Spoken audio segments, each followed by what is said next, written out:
Hello, Earthlings! It's me, Magical Princess, Angel of Justice, protector of the peace-loving planet of Rabufru, at your service. Hi, everyone! It's been a while. I'm excited to join you all today. I'm sorry I was late. My gosh, my music is loud.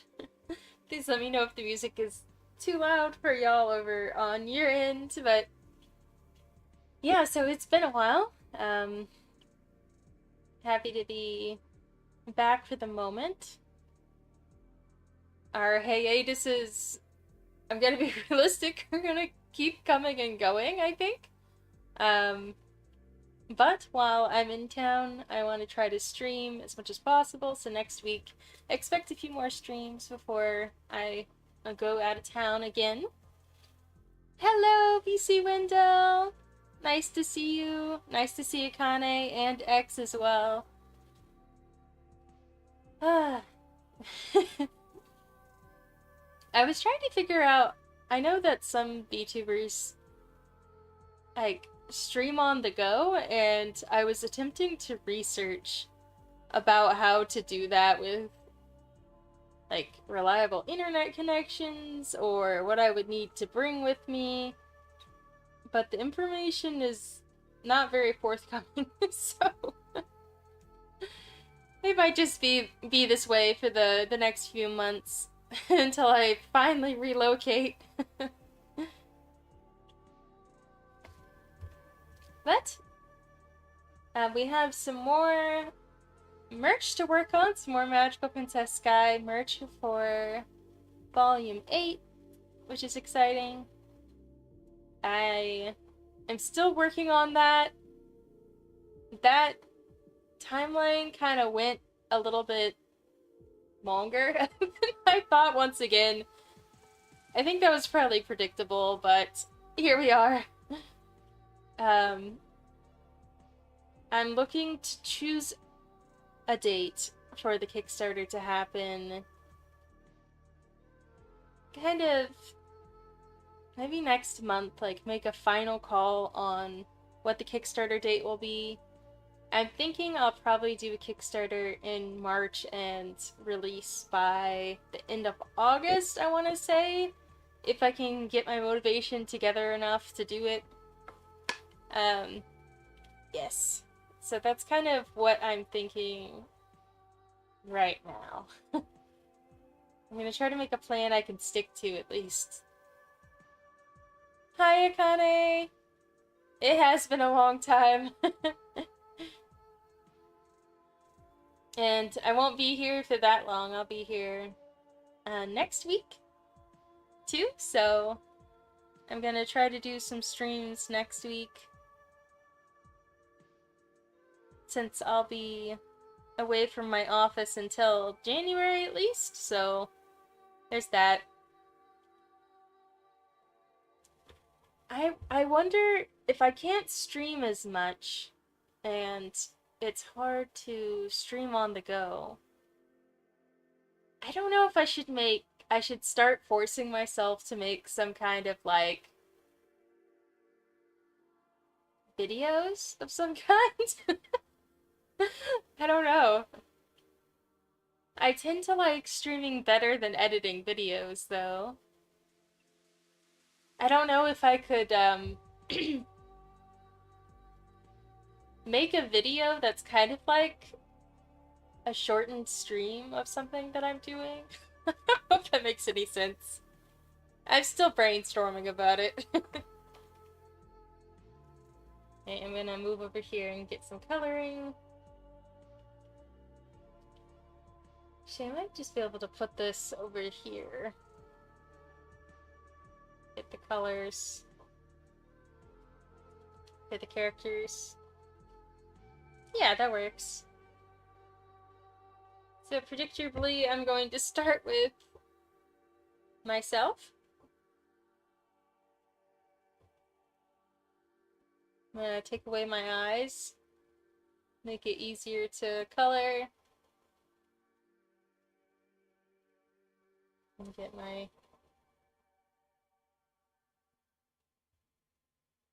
colors here.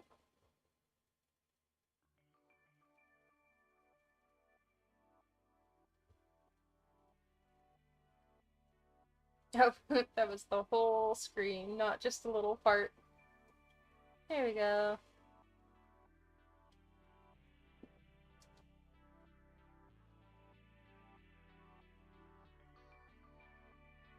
The problem is I'm just so bad at, like, content creation.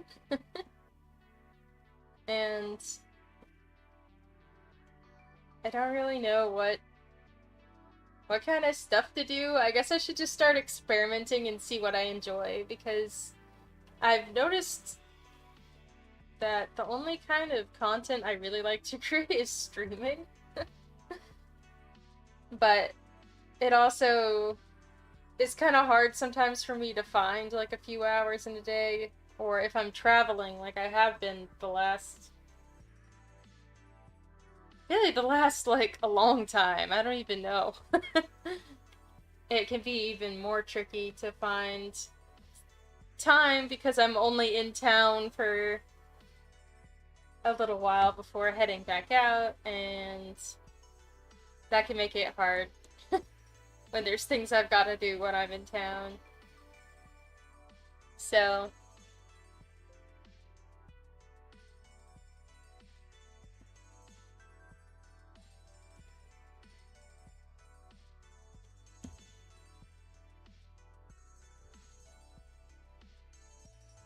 maybe I could commit to like a monthly video, like a monthly long video talking about what I've worked on this month or something, like every month. I think I could probably commit to like a monthly content. I don't know. It's hard to say. I was pretty good at keeping up with Patreon when I was doing a lot of Patreon, that's for sure. But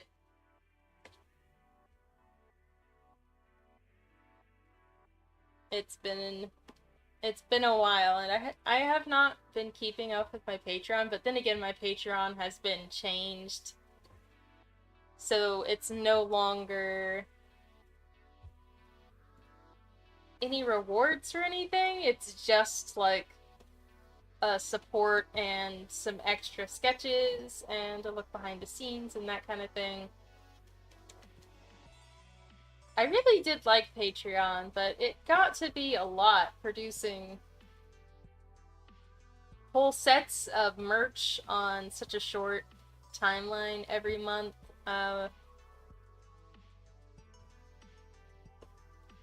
So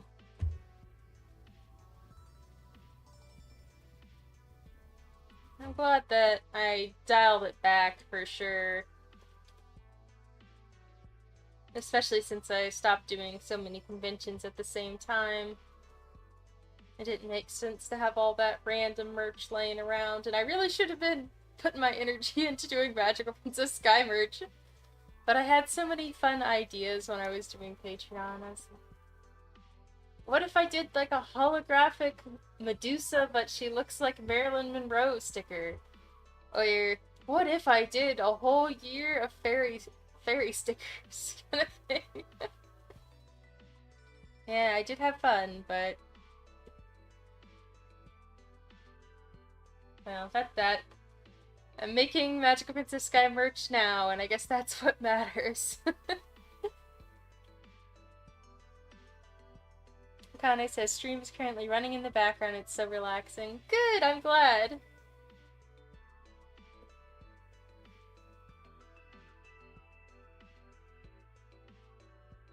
I need to find some like chill streamers to listen to while I'm working sometimes. I think that'd be nice. Sometimes I like to listen to people talk about like podcast videos about magical girl stuff, but once I start listening to them, there's not a whole lot of them, and so I've tried some nature podcasts, but honestly, a lot of nature podcasts are not chill. They're always talking about, you know, some crazy thing and showing images that I definitely want to see of um, animals or the anatomy of the animal or what makes this animal unique and that kind of thing, and I tend to just watch it instead of working. So I'm trying to find something good that I can kind of just listen in on while doing some work sometimes to keep myself company, because sometimes music gets a little boring, especially since I have the same songs I like to listen to, and sometimes get irritated if I try to like listen to a new album.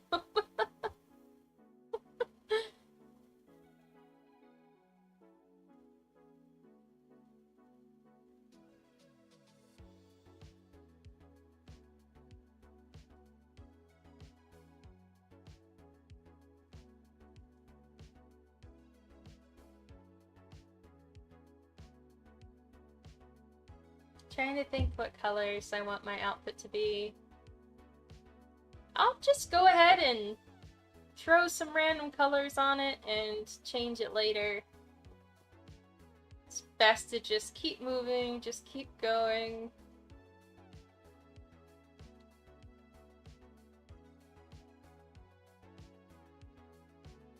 Hello, welcome Exodus! Hi! Nice to see you!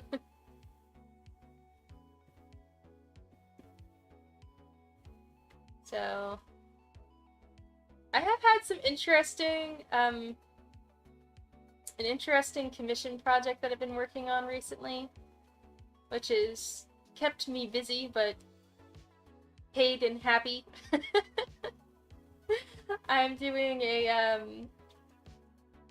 okay, so she has not had me sign an NDA like most of my clients, so I think I can just openly talk about it. This lady named Melissa Torres, she has a whole series of self-published magical girl, I'm sorry, magical girl. I was supposed to say young girl, novels, that are about girls that do gymnastics, which is pretty cool. And the covers are all in a manga style, but there's not really any pictures throughout it. There's only a few gymnast skills that are shown in like frame by frame and that kind of thing. And a lot of her readers have been asking for her to turn it into a manga for a while now, and so she's decided to have me produce volume 1 as a comic book. It's going to be about 80 pages when it's done and in full color, so that's exciting. It's been interesting to do so many pages in color, because I only tend to do like maybe 6 per Magical Princess Sky volume, and this is every single page is in color. So I'm getting a lot better at color pages. It's interesting how color can kind of affect how the story is told when it's in comic format, so it's been fun. I'm on about page 30, and I have to get until 80. So I'm chipping away at that, and you can see a few of the pages on her Instagram. She started to kind of post some spoilers of some of the pages. I'm pretty proud of how it's looking so far, and I'm learning a lot about gymnastics, that's for sure. And the story is super cute. You know, it's targeted at mostly like elementary school girls, like young middle school girls, and has some really good messages. Also, it's just all around adorable, and you know, girls hanging out and playing and doing gymnastics and trying to get better at gymnastics and falling off beams and whatnot. It's just really fun to work on, and she's a really cool lady.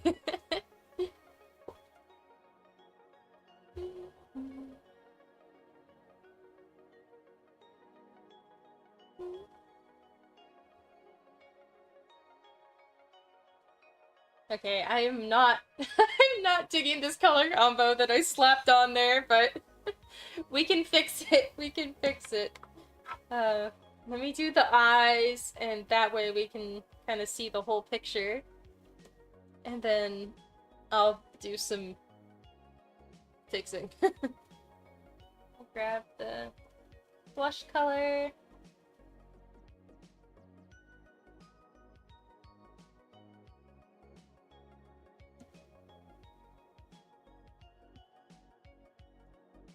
Feeling like a typical magical girl here. Yeah, but the sky. I think it'll be a really cute image. I'm planning on using a lot of these character illustrations to kind of advertise the Kickstarter, so I'm trying to think of ways to use them in the Kickstarter video and in the campaign itself as posts on social media if I can get up the courage to use social media again. We'll see. Okay, let me do those eyes.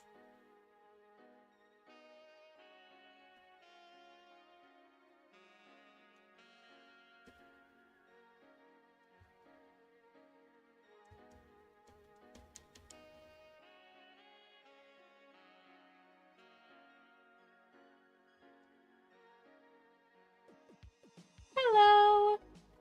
Welcome, Jaeger. At least I think that's how I say your name. If not, please let me know. Akane says, lovely drawing, by the way. Thank you, Akane. I'm glad you like it.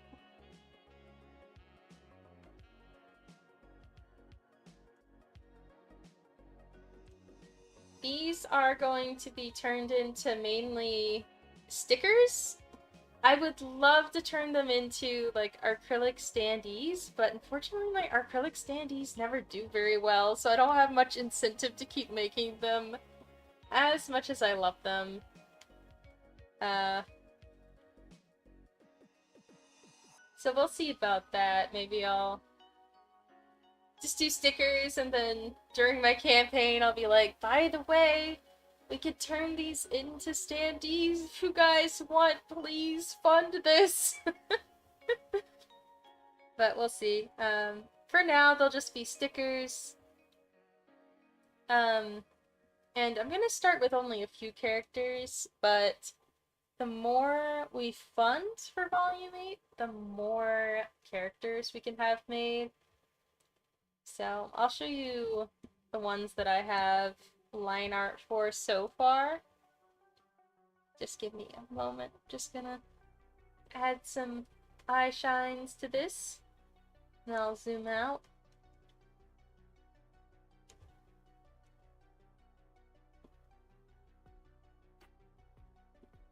Shiny.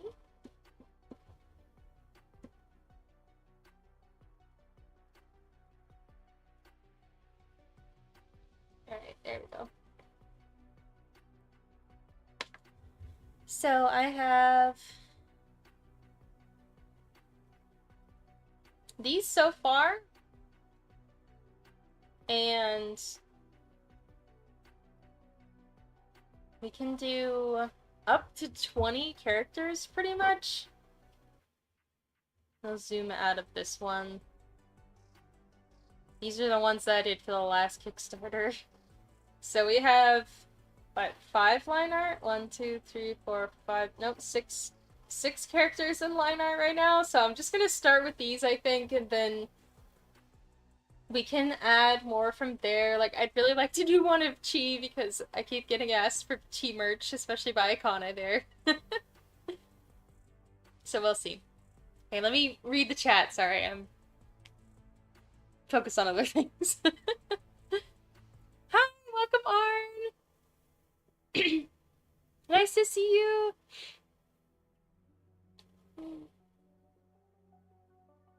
Okay, good, Jaeger. I said your name right. Yay! Akane says, thanks for remind. I'm going to go tell everybody that she's streaming. Thank you! I'm sorry I was so late to streaming too, Arn. Arn, you really haven't missed much because I was supposed to start streaming at 1:30 and I'm back in town and I was like, oh, everything's good for me to go. I was testing my mic. I was setting up what I was going to draw, and then I picked up my phone, which I use as a webcam, and it was dead, and I was like, no! So I got it charged about 20%, and then I was like, I'm just gonna go ahead and start the stream. I think that's good enough.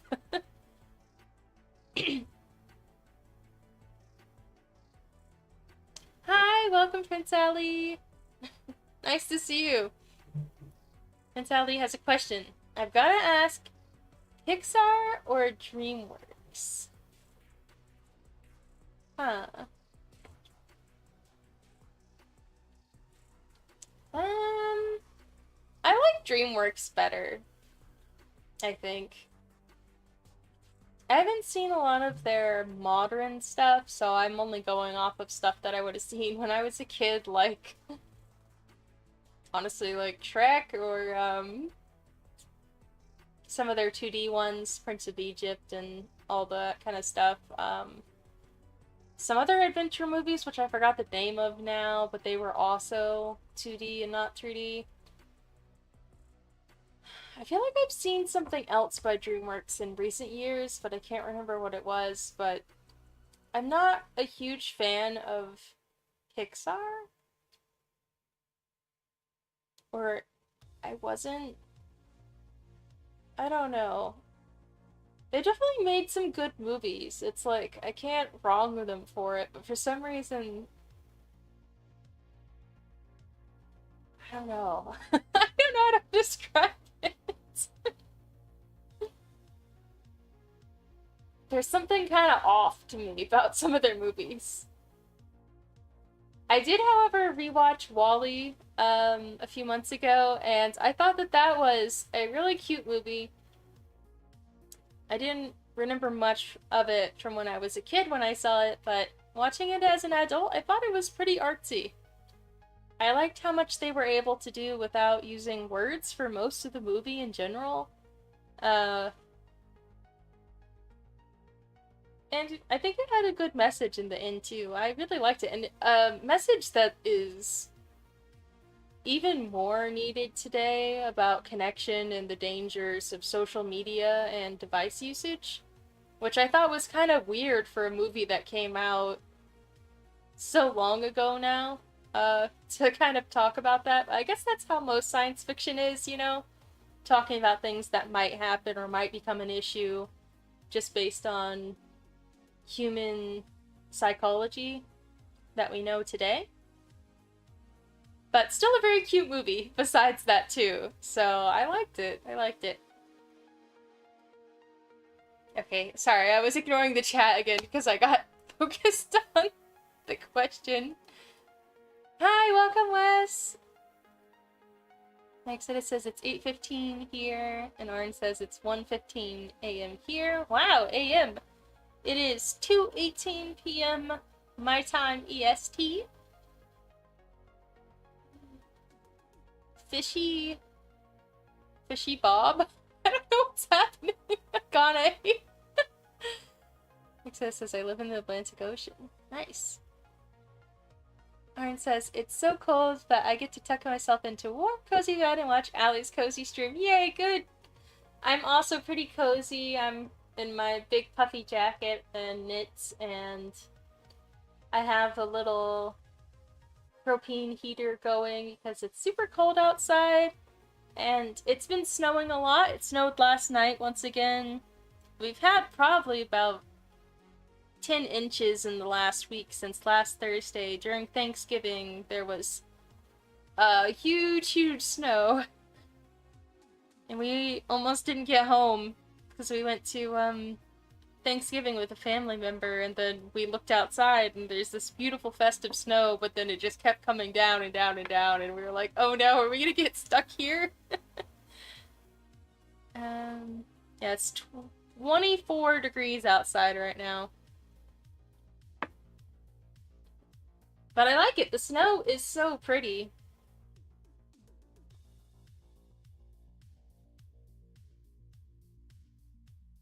Exodus said, I heard WALL-E and I immediately thought of Wallace and Gromit and I jumped and said cheese.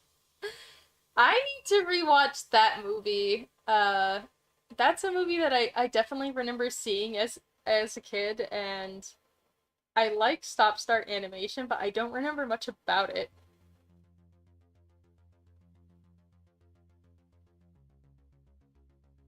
Prince Allie said, because Pixar has Toy Story, Monsters, Inc., The Incredibles, Finding Nemo, Ratatouille, WALL-E, just classics left and right. That's true, they definitely are classics for the masses. I personally... Well, I mean, Incredibles 1 is okay. Incredibles 2 I had a lot of issues with, but Incredibles 1 is like alright, maybe. I have issues with it.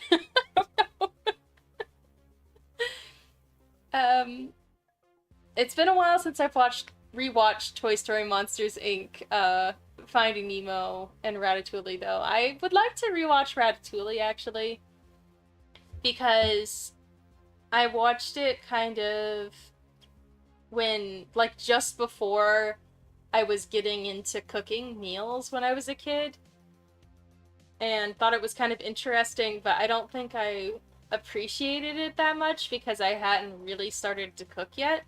And now that I love to cook and have been cooking for most of my life, love to make, you know, bread and especially like a lot of vegetable dishes. I've tried to make ratatouille before.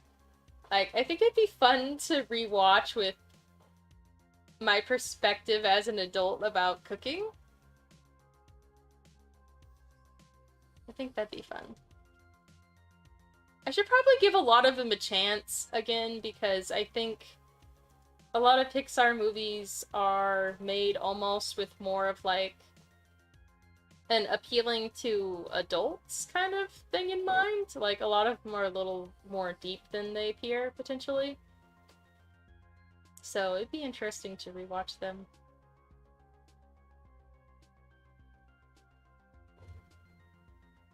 Arn says, I love Ratatouille, watched it when I was a kid, loved it ever since. O'Connor says, I watched Ratatouille in school, specifically in French and Spanish twice. Wow! Multiple languages! Which language would you say that Ratatouille is the best in?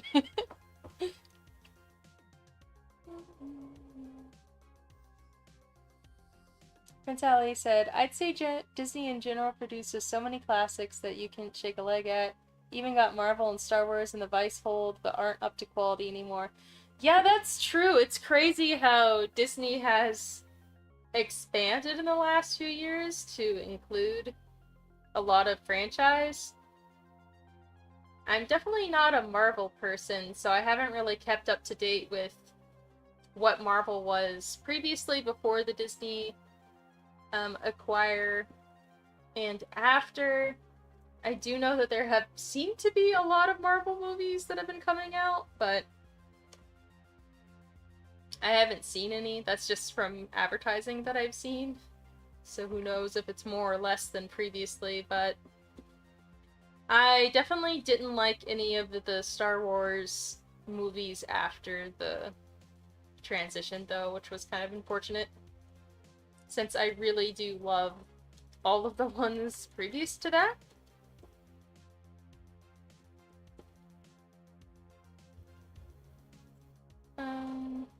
But yes, they do make a lot of classics, that's for sure. Exodus says, I heard the animators took more than a month to make the whole thing. Are you talking about Ratatouille? They only took 1 month to make it? Are you serious? Wow. If that's true, that'd be crazy. That's so quick. Or is it just one scene in Ratatouille? Maybe I'm confused. I'm sorry, sometimes I'm reading the chat and I miss certain messages and then I don't know what I'm missing. Prince Ali says, but I can see why people stay loyal. I mean, look at their lineup of great films. Hard to not to. Yeah, I can see why people stay loyal to, like, the old Disney films, but I honestly don't understand. A lot of people still watch everything that they produce, even though not everything is as high quality anymore, I think. There's just a lot of watching going on, I guess. but I guess that's kind of true across the board. I have to be pretty picky about what I watch these days because I don't have a whole lot of time. So I really only watch a select few anime. I don't watch too many modern movies. If I'm going to watch a movie, I typically go back and watch something that's a little older. So I'm probably not the best to speak on this subject anyway. I think the most media that I consume is probably books. I read a lot every day before bed. But I've been reading old autobiographies about a lady who lived in Maine in the early 1900s, so that's also not not a super modern book. Did, however,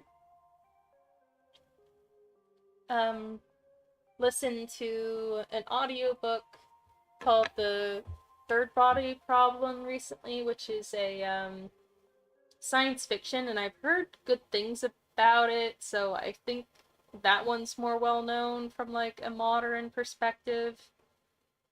That was pretty interesting. I liked it a lot. Excited to read the second one.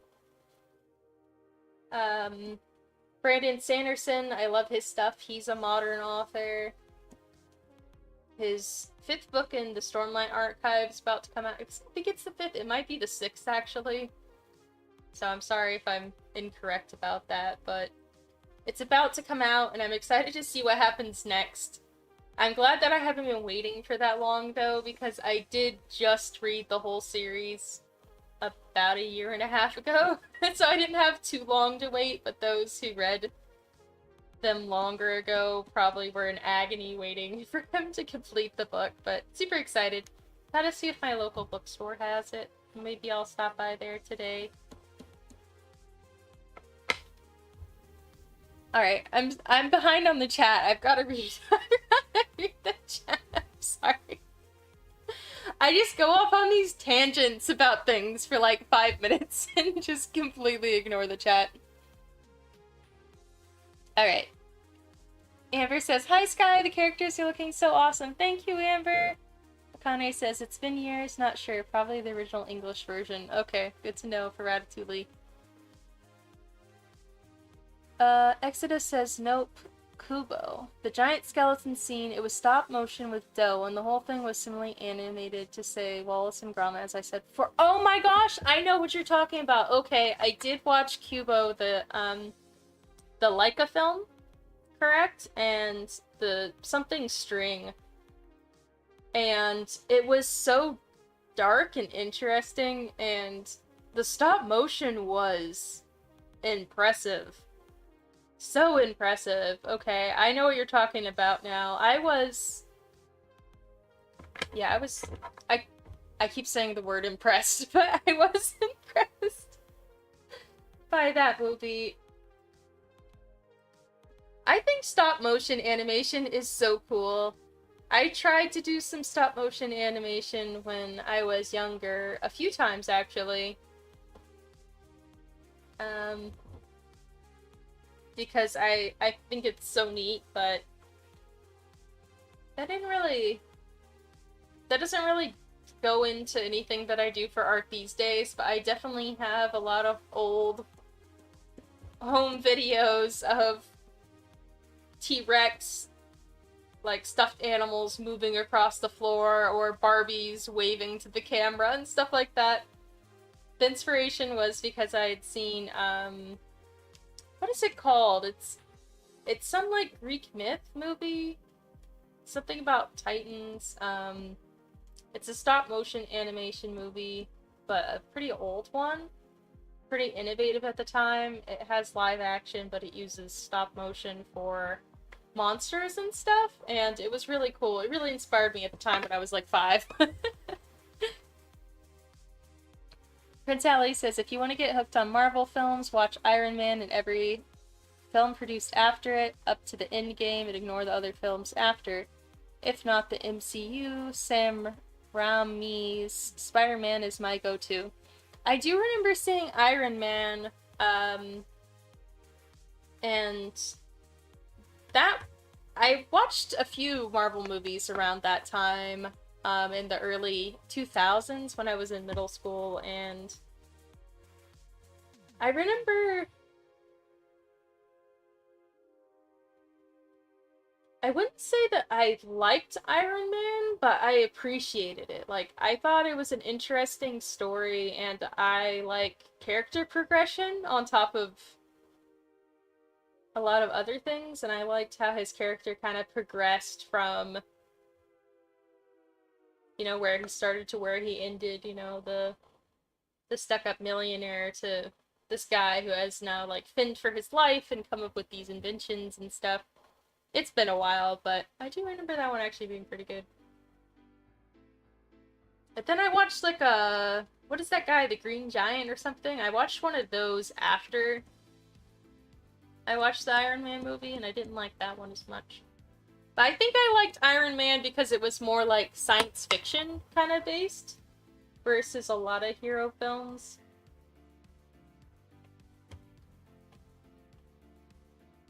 And I really like science fiction, yes, obviously.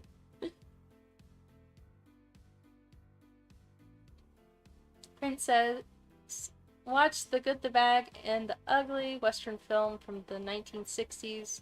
Quality's untouched, score, drama, action is all perfect. Missing out if you don't. Interesting, I'll have to keep that one in mind. Godzilla? No, it wasn't Godzilla Exodus. Amber says Jason and the Argonauts. Yeah, I think that's what it was. Didn't they make another one, though? It was the Clash of the Titans or something? Like the old one? I think the same people made two films. I think you're right, though. Arn says, unrelated, today I discovered one of the oldest, most favorite songs got remastered last month. It made me so happy. Oh, that's cool. What song was it?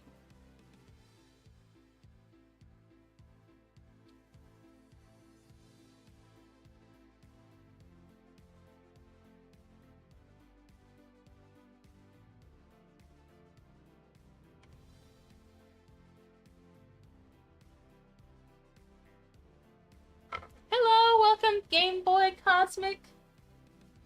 How are you doing? Kanai says, sorry, I have long periods of not typing. Very tired. I keep zoning out. I'm still listening to the stream, though. Yo, you're good, Akane. I'm just happy to know that you're there. And also, it takes me so long to respond to everybody's messages that, I mean, you're good.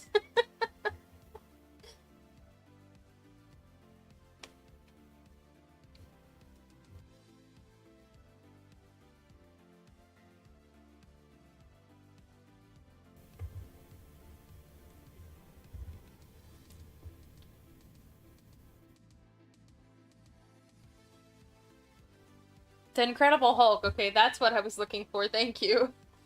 I'm sorry I called him the Green Giant.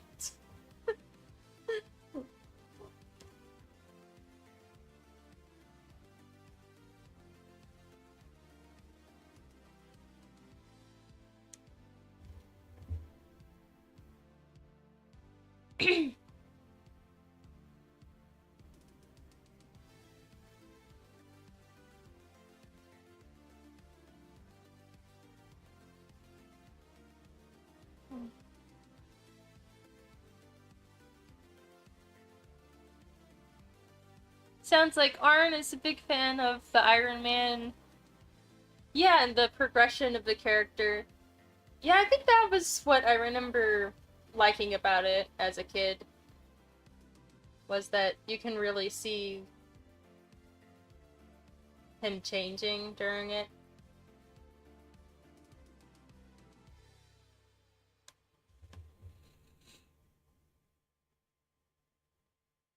Arn says the song was Echo by Crusher. It's on YouTube. Pretty awesome song. The remaster came out after 10 whole years. Wow, interesting. Exodus says Pacific Rim is also cool. I don't remember most of the movie, but there are like the only ones worthy of competing against Transformers.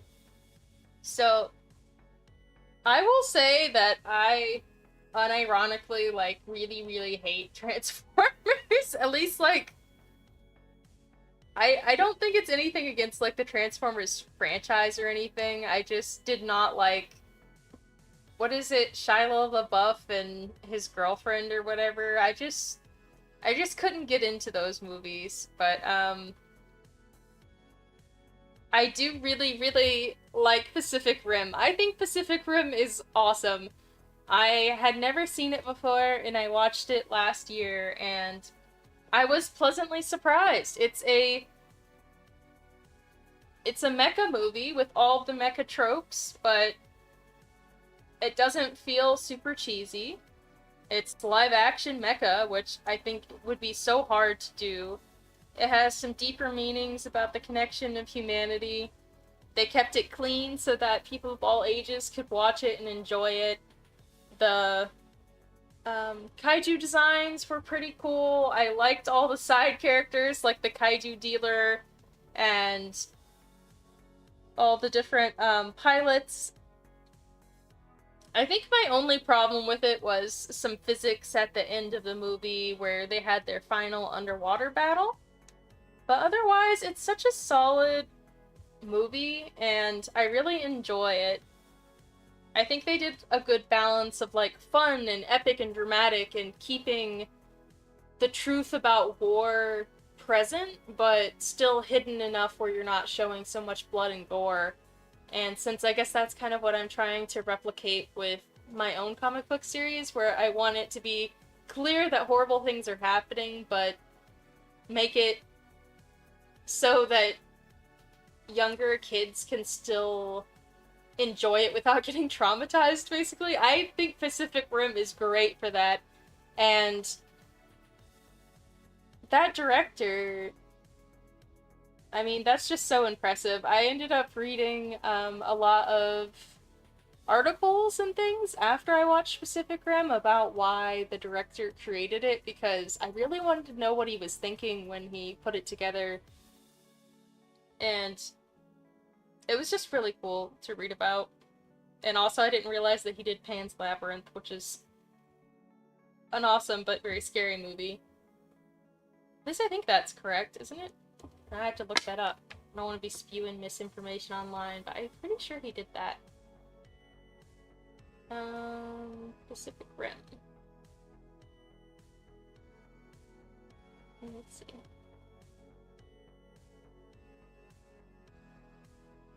Yeah. Yeah, that's what I thought. Yeah, that's true.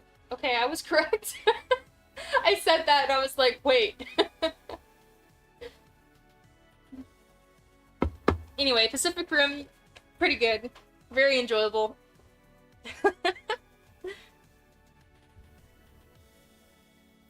Game Boy Cosmic says, I'm doing fine. By the way, I'm Albert Emmerich guy from before. Oh, good! Nice to see you. I should have known. I did see your profile picture and I was like, oh, I think that's Albert. And then I was like, wait, it's the wrong name. And so I didn't even ask. Nice to see you back.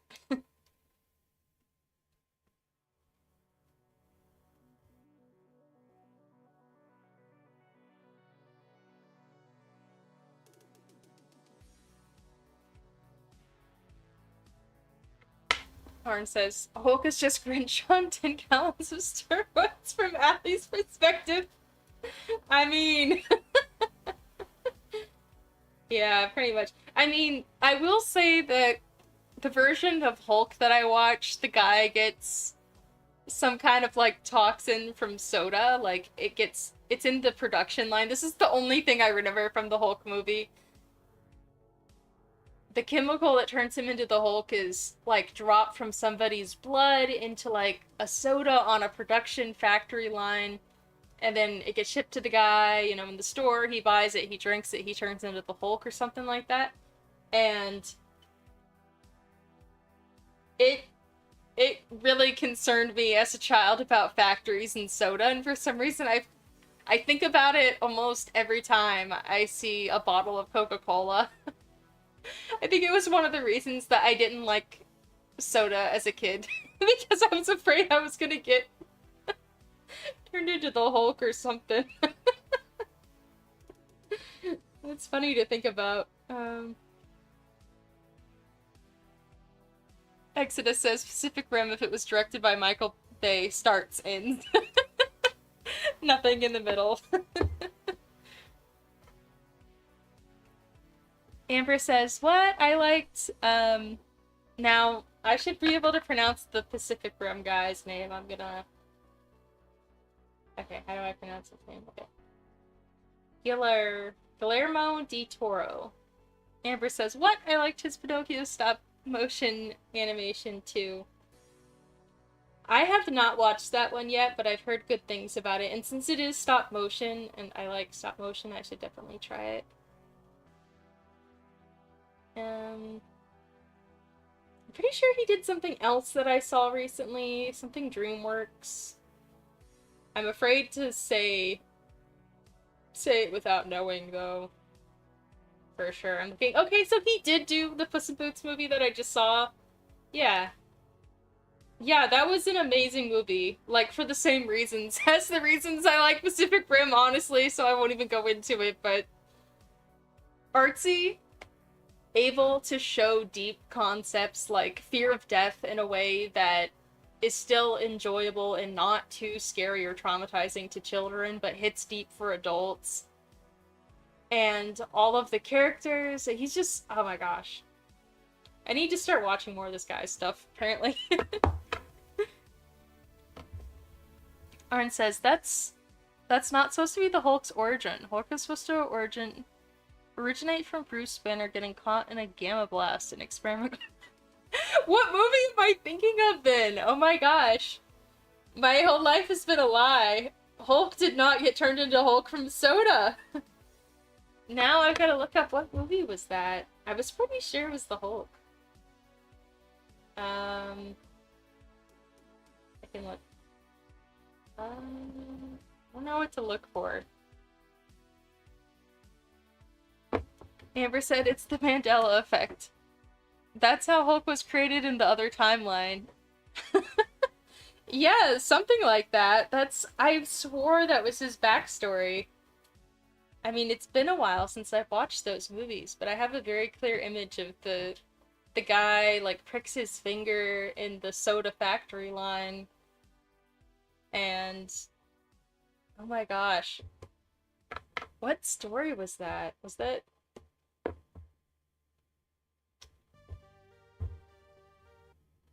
gonna find out now. I'm like... what movie am I thinking of? Hulk gets... chemical from soda? Question mark? Go Google.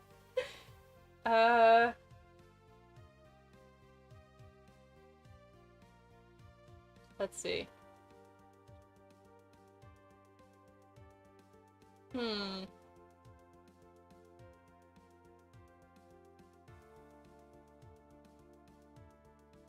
Okay. I'm seeing something about a soda here, but it's not really that clear. It says... a single drop of blood falls in the bottle, which gets delivered as normal. Eventually, a consumer, played by Stan Lee, drinks from the bottle and dies immediately afterwards. It's Hulk's blood, apparently. What happened to the guy that drank Hulk? So, I guess it wasn't the guy that turned into Hulk. I guess the Hulk got his blood in a bottle of soda and some other guy drank it or something? I'm so confused.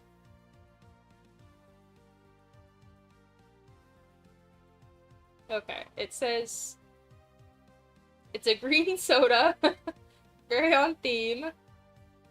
During the time Bruce Banner lived in Porto Verde, he worked in the Pingo Dulce bottling plant. After Banner was cut, his gamma-irradiated blood dripped into one of the bottles, where it was eventually drunk by a watcher informant in Milwaukee. General Thaddeus Ross used the incident to discover Banner's location.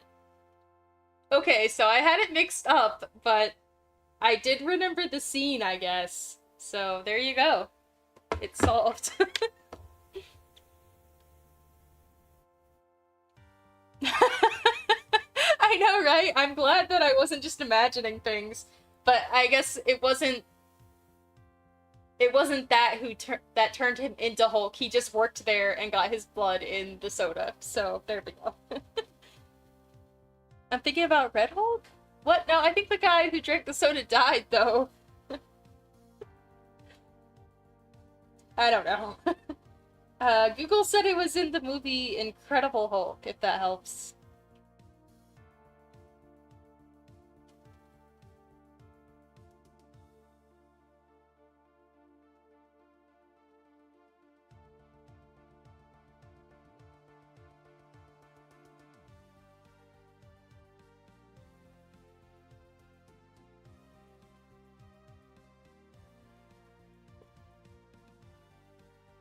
It's kind of funny that that freaked me out, but Spider-Man did not freak me out as a kid, even though there are way more, like, there's more risk of getting bitten by a spider than contaminated soda, probably. But I wasn't afraid of that. I don't know why.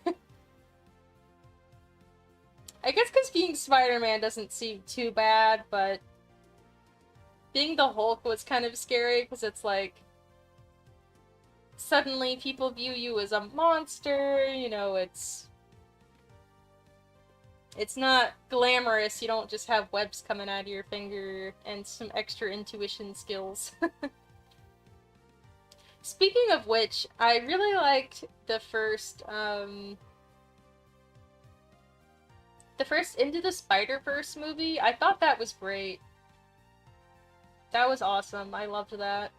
I have not watched the second one, though, but I thought the first one, it was just so artsy, you know? They just weren't afraid to mix media and try new things, and it was funny and fun and emotional. I really liked it. I saw that one in theaters on a whim, you know, just looking for something to watch that day, and I'm glad that I did.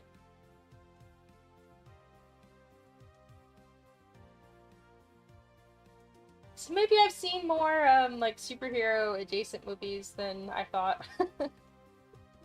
Now that I'm thinking of it.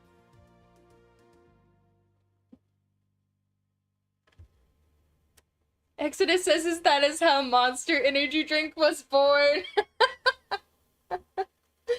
That's so funny.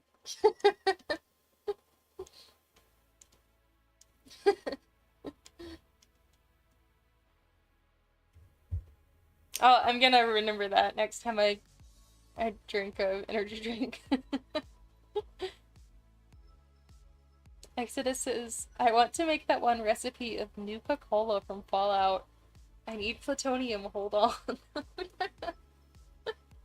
I have not played Fallout, but I've heard a lot about it, especially in recent years, because they released a Magic the Gathering deck, I guess?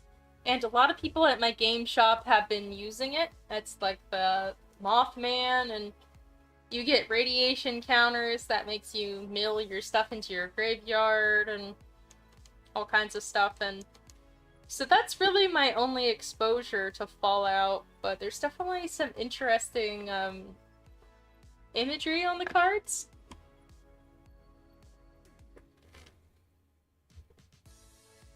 Arn says, I haven't watched the second Into the Spider-Verse either, but I'm a huge, massive Spidey fan. Nice. Well, if you do watch it before I do, come into my chat and let me know if it's any good. I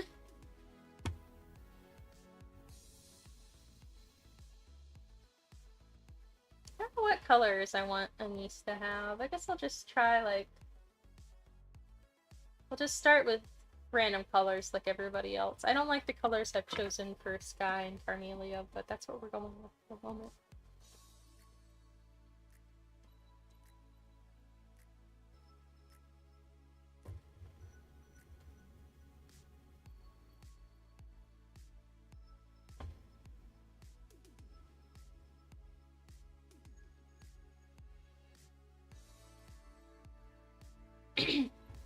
Akane wants to know, is Chi in this picture?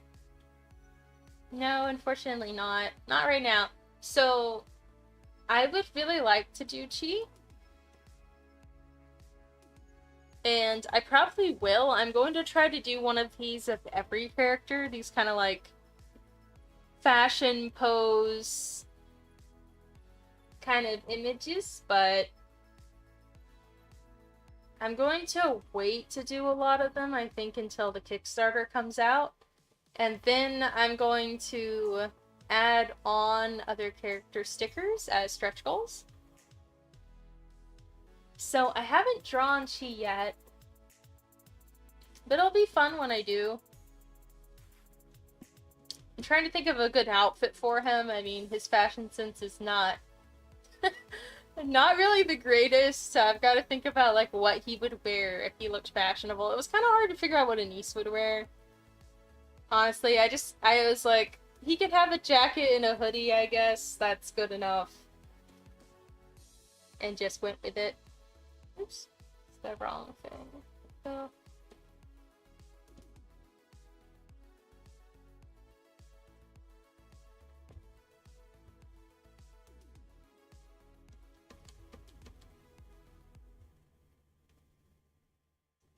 I'm bleeding outside the lines there.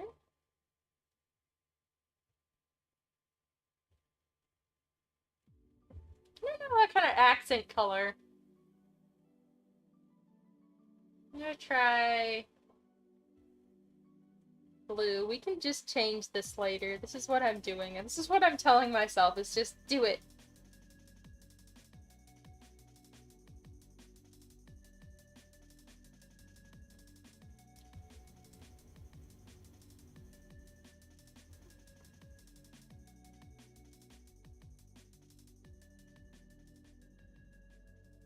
Akane says she would wear a blue jacket with a white shirt and black shorts. That would be peak. I feel like this is a reference to somebody. I'm trying to put it together in my mind. Trying to imagine we've got blue jacket, white shirt, black shorts, and pink slippers. Ah, like Sans. Right? Am I right? Like Sans from Undertale?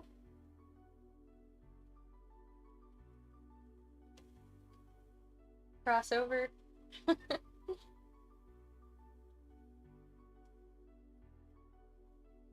Get them black jeans too.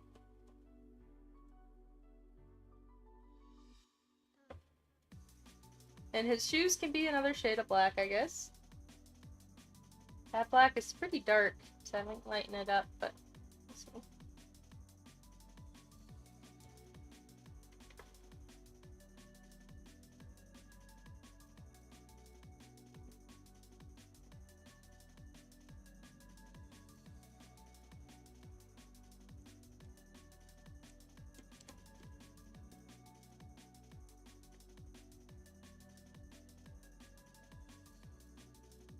Everybody's coming together.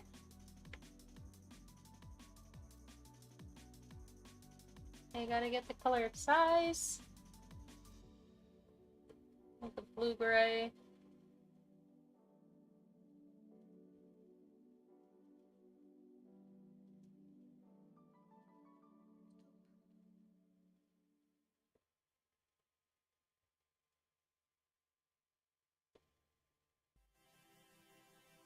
Akane says yes, and Exodus says yes, Sans Undertale.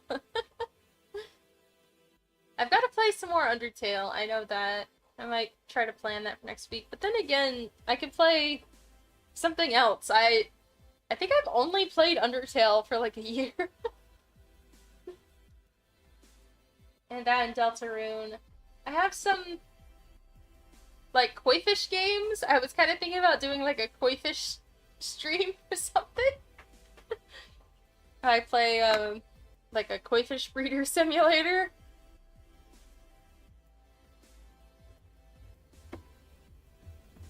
Koi fish, my secret obsession. Well, not so secret, but one I try to forget about because I can't own them right now.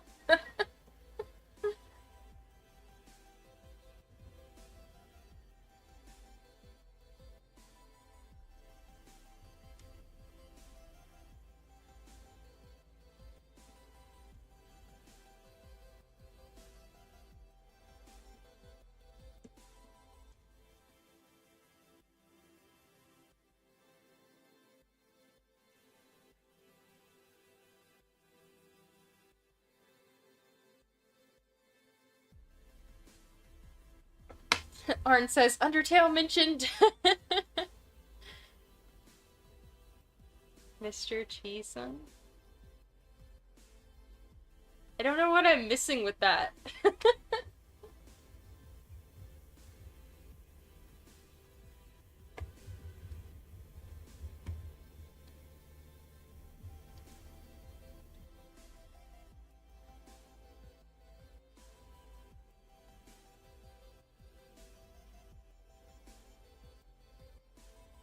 Hmm. I think I'm gonna go and I'm gonna do some shading on this. I haven't decided what kind of shading I want to go for.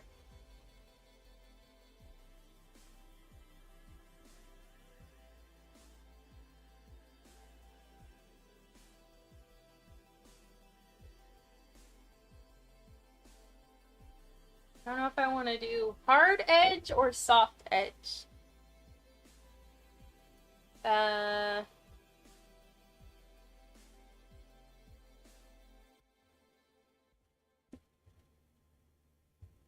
Definitely gonna have all the lighting kind of the same, just standard above lighting, so that they all kind of look like they're in the same room together.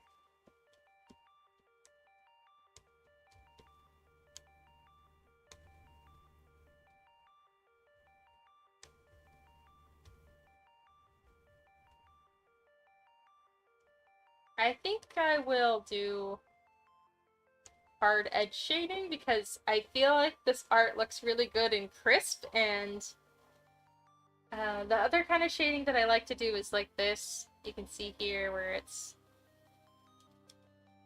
you know, more painterly, but I don't think that these pieces match that, so we're gonna do more of these crisp lines. And yes, I know I'm shading in purple, and apparently there's been a lot of hate online about artists who shade with purple. But I found this out myself without any tutorials or anything, and I feel like if multiple artists are discovering the same thing, that they like to shade with purple, unconnected from each other without sharing this, then it must be a good idea. That's what I think.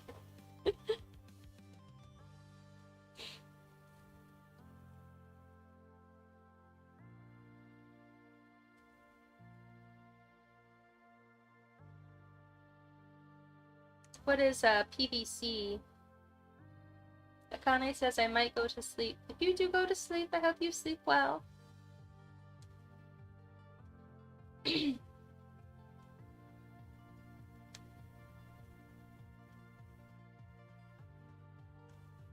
If you do want to stay, just know that I won't stay too late today. I have some dinner plans. It's 3 now for me, and I have somewhere to be. I gotta leave at like 5 and get ready, so I'm probably gonna be off here in between an hour and an hour and a half, so we'll see.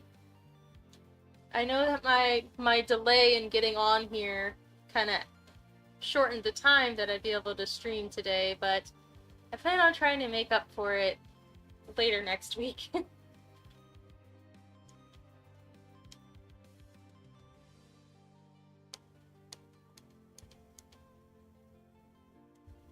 Oops.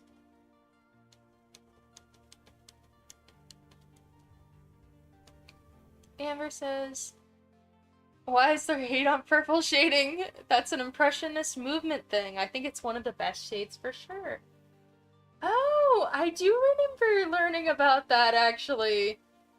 I really liked Impressionism as a kid, so, like, maybe that's why, but I know what you're talking about. That purple shading... Actually, there was hate on purple shading back during the Impressionist movement. I remember, learning about that in, a book on colors. I forget what it was called now, but it talked about different colors and some of the history surrounding how those pigments were made or what their impact on humankind was. It was a very interesting book. Arn says, fun fact, purple isn't exactly a color, it's the absence of two colors. You actually can't see purple isn't a fusion of two colors either, at least in terms of how our eyes work. Arn says, it's actually just how our eyes make sense when it comes to the wavelength in between blue and green.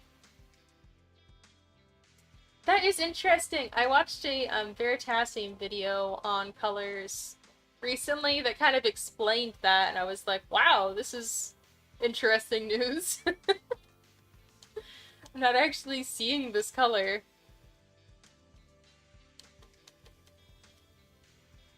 Arn says, also, Akane, you should sleep. For sure, if you are tired, you should sleep.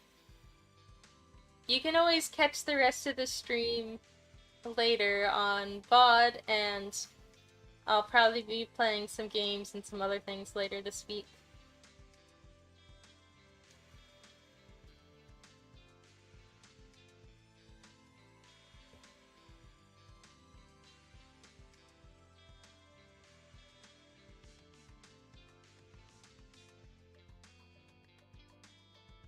Ryan says, why would somebody hate a particular color? That sounds crazy.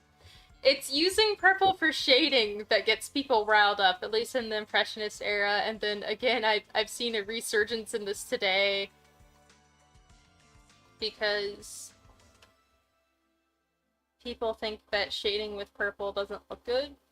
That's the same reason from both this era and that era, which is kind of funny to draw parallels to, but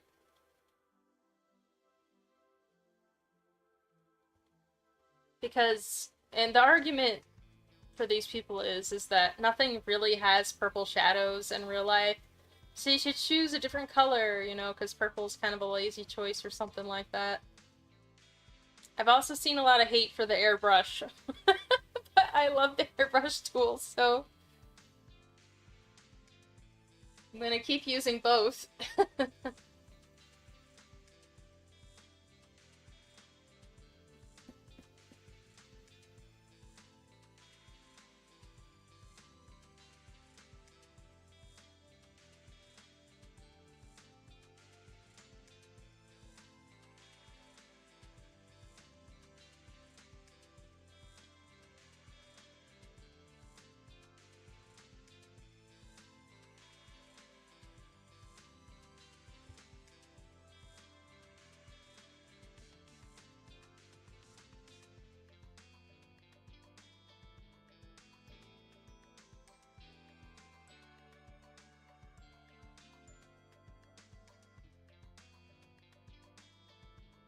Aaron says, I might also sleep. It's very late.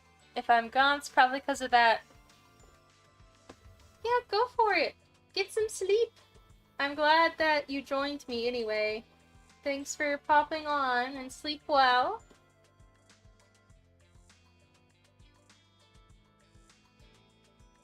Exodus says, I too got to go and catch you later. Take care, Allie. Keep up the great work. Thank you very much, Exodus. I'll see you around. Josie Dungeoneer says, purple is perfect for everything always. Purple is such a great color, I agree.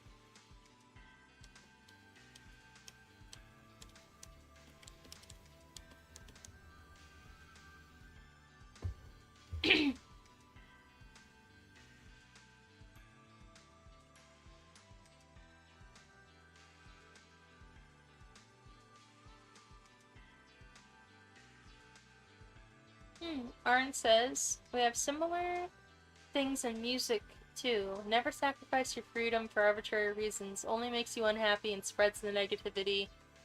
Always do what makes you happy and treasure your unique perspective and taste. That's a wonderful way to put it, Arn, and I agree. So I'm going to keep using that airbrush tool and keep using purple for shading. Thank you for the encouragement.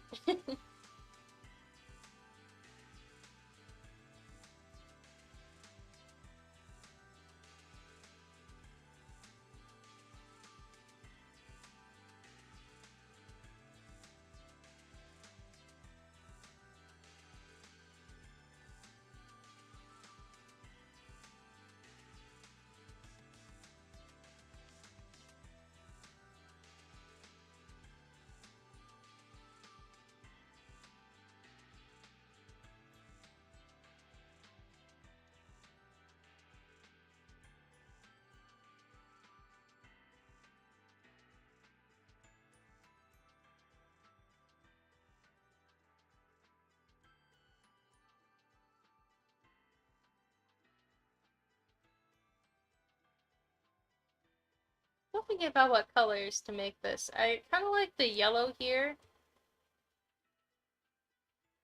but I might change the rest of the outfit more to blue color and leave more of the purple colors for Carmelia. Maybe some pink for Carmelia too.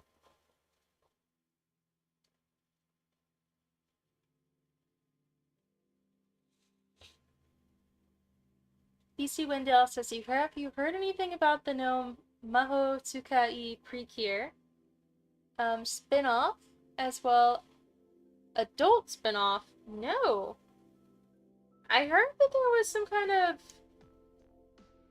I think it was for Go Pretty Cure, they were gonna do something with adults, but I never saw anything from it, so I don't know if it was released and I just missed it. But I did not know they were doing something with the Maho Tsukai Precure. That's very interesting. And I also have not heard about the next season coming. It's idol themed, huh?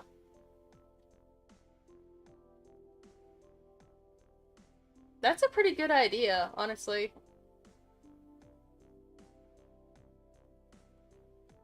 I feel like that's gonna be really cute.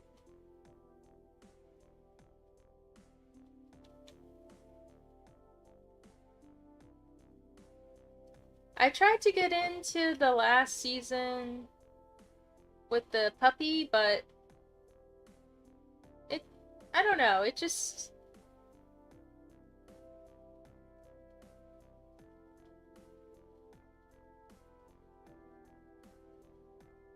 I just think I wasn't that interested in, like, the theme as much as some of the other ones.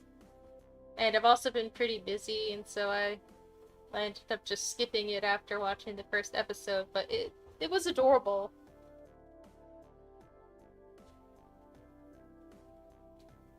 I did find at a anime store when I was traveling, somebody had a little figurine of the blue cat from Twinkle Star Pretty Cure, the thief version of Uni, or Cure Cosmo. And I was really happy to find that because she's so cute and I love her. I have not been keeping up to date with as much Magical Girl news as I normally would. I will say I was very excited about this season of anime. We have Acro Trip, we have Magi Luminira Co., and we have the girls who couldn't become magicians, which is my favorite of the three. Just really excited that Magical Girls had such a big season.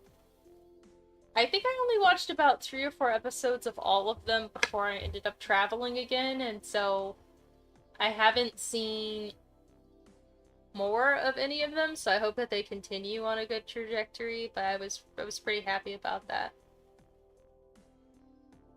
I had Allie's fiance and one of her friends both tell me that they thought the girls who couldn't become magicians reminded them of Magical Princess Sky. And they're right. I mean, at least the first few episodes, it's like some of the character designs, kind of like the setup for the story, kind of similar, honestly. And it made me, I mean, I guess that's probably why I liked it so much, because I just couldn't wipe the smile off my face the whole time I was, watching it.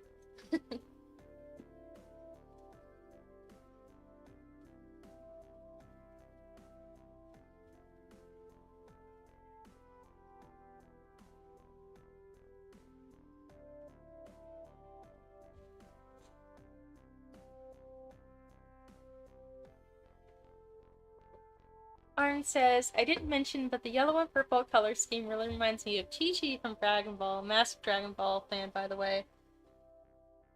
I never watched any Dragon Ball, so I don't recognize the character. That's cool.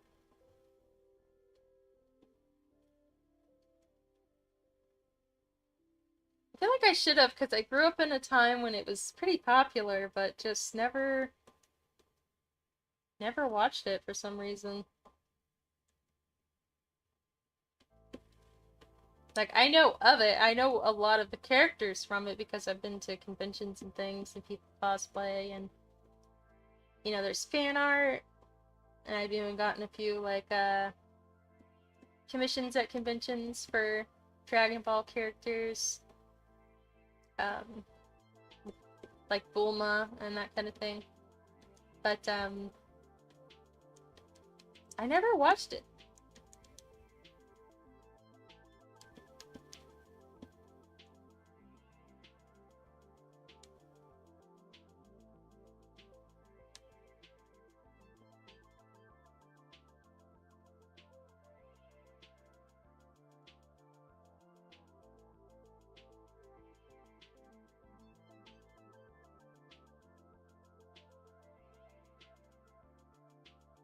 Aaron says, I hope you're liking Undertale so far.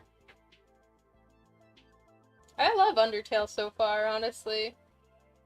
I will say it's a little harder for me to get through than Deltarune was, which is too bad because I'm not good at video games, but I am enjoying the story a lot. And I just love Toby Fox's storytelling style. You know, this mixture of like quirky and unnerving, and you come to get really connected to the characters. Just really good stuff.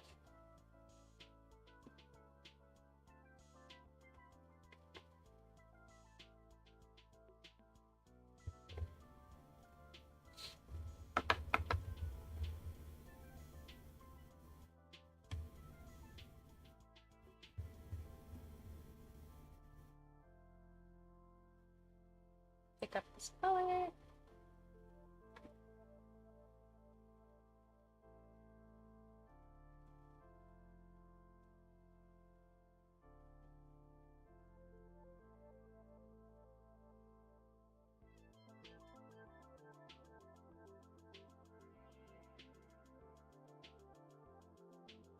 Aaron says, yeah, Undertale is all about the characters.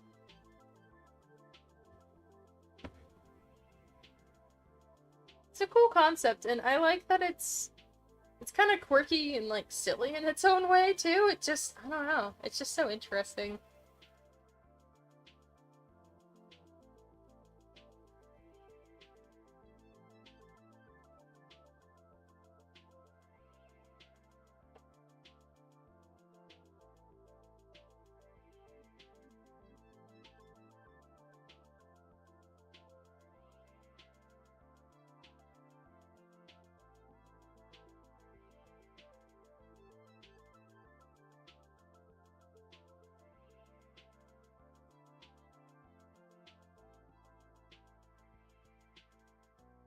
Just adding some extra shading details.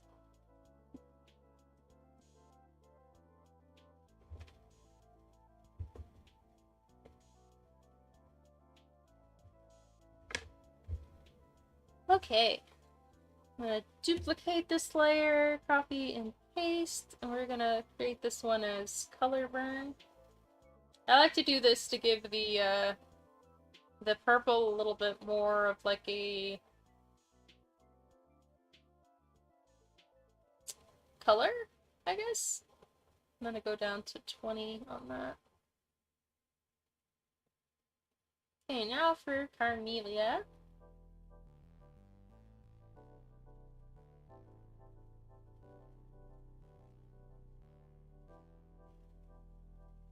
Aaron says the drawings look really great. Thank you.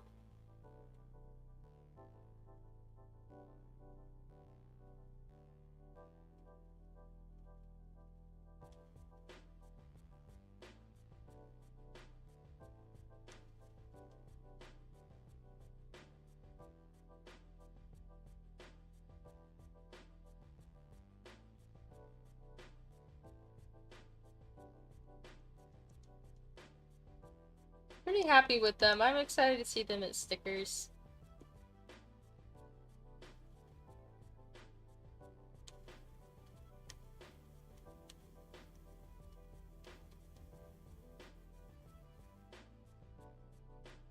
Oops.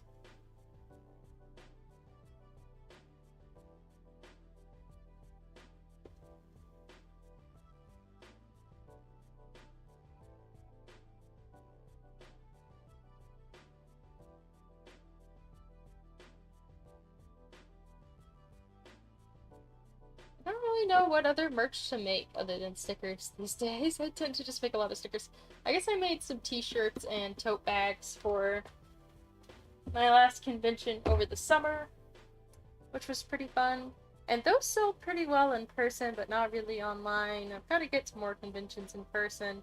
I had applied to Holiday Matsuri in Florida, which is at the end of this month, and I applied to their vendors, their artists, Allie, and their Vtuber panel and guest section, and they did not get back to me on any of those, which was pretty disappointing, especially since Home-At is what I would consider my home con, probably like the one that I've been to the most times, the most years in a row, and to be excluded from my home con's VTuber section is like pretty ridiculous feeling. Especially since I was the first VTuber that started to go to Home-At, like before any of these other VTubers back in 2021, I guess it was. I'm just kind of salty about the whole thing. It's okay though, I guess, but maybe that's just not the direction I was supposed to go. I'm not sure if I'll be able to actually go this year. I mean, I would have gone if they had, booked me for sure. Like, I would have made it a priority, but I don't know if I'm going to go this year as a guest.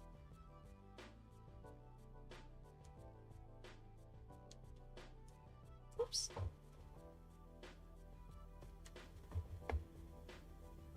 Josie says, I have the tote bag and I like it. Good, I'm glad you like it.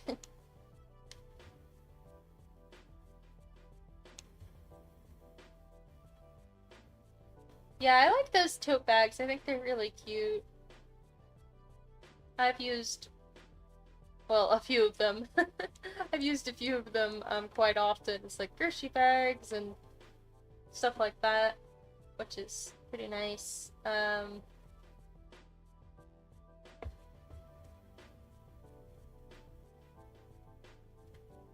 think it'd be cool to make more tote bags in the future that are a better material, too. Since the tote bags I made were more of like a very thin, recycled plastic, like promotional material kind of thing. I could definitely do some in cotton or something in the future, that'd be cool. Josie says, you were awesome at PortCon Maine. Thank you! I wanted to go to, Annie Maine this year, but I didn't apply since I didn't know if I was going to be living here, and thus it kind of passed by without me attending. But, the cons in Maine are really fun. I like it. I don't know if I can attend, PortCon next year. I'll have to see about that.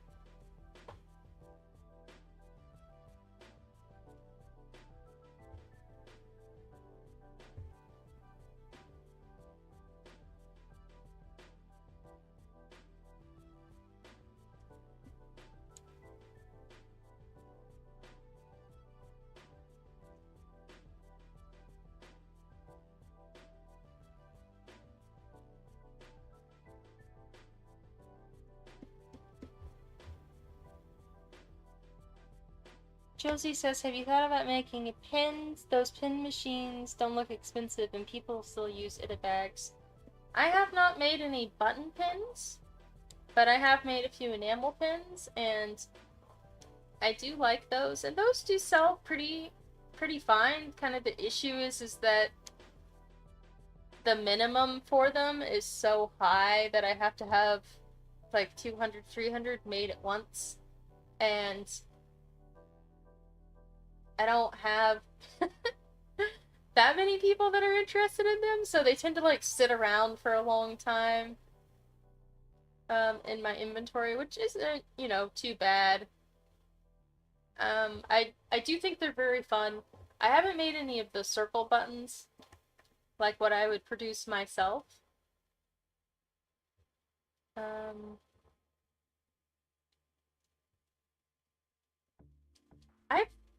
thought about getting one of those machines, especially back when I first got into conventions. I had a friend who had one of those machines, and she had suggested that I get one. I was already making, at the time, a lot of like stickers and things myself, and didn't want any added merch to make by my own hands, I guess. But yeah, people do still have Ita bags, and they seem pretty popular.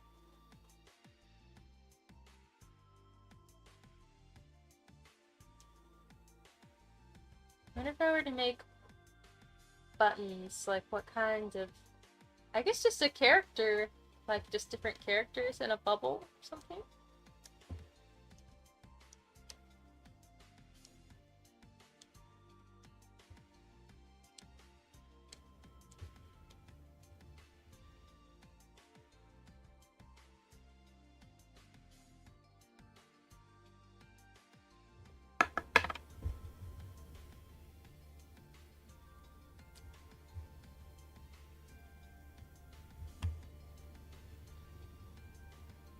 Put that to 20. Copy and paste.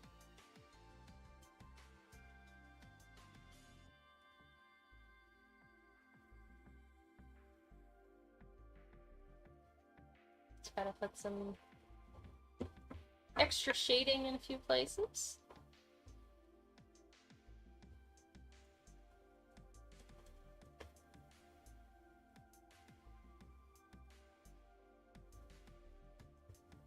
Josie says, I would love have some button pins of your characters, and you could reuse your sticker art. Yeah, that's a pretty good idea. Maybe I'll add it as a stretch goal in my Kickstarter and see if it's popular for other people too.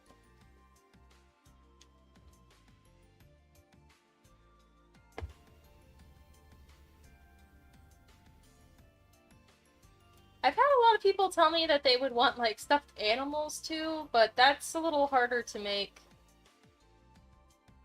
I think. I haven't really looked into the manufacturing costs of that.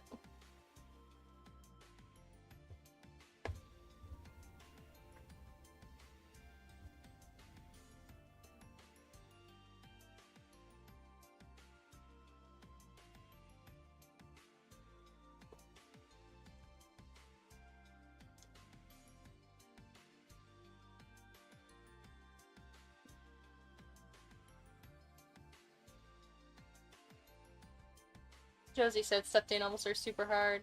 Yeah.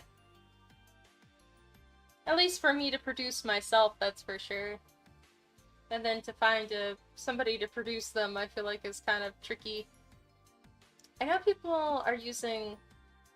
what is it called? Like Makeshift or something? Where it's like a Kickstarter specifically for stuffed animals, which is kind of interesting, but...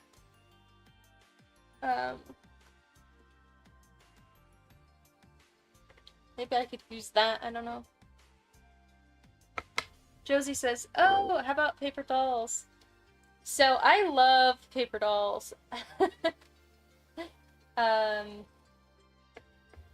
When I used to do my Patreon every month, what I had was digital downloads of paper dolls, and it was all these magical girls, but they all had the same body base so that you could swap outfits between magical girls that you were going to get every month.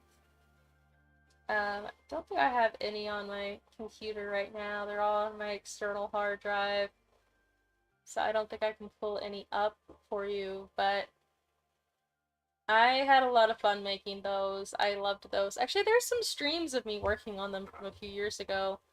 If you look back through my old videos, but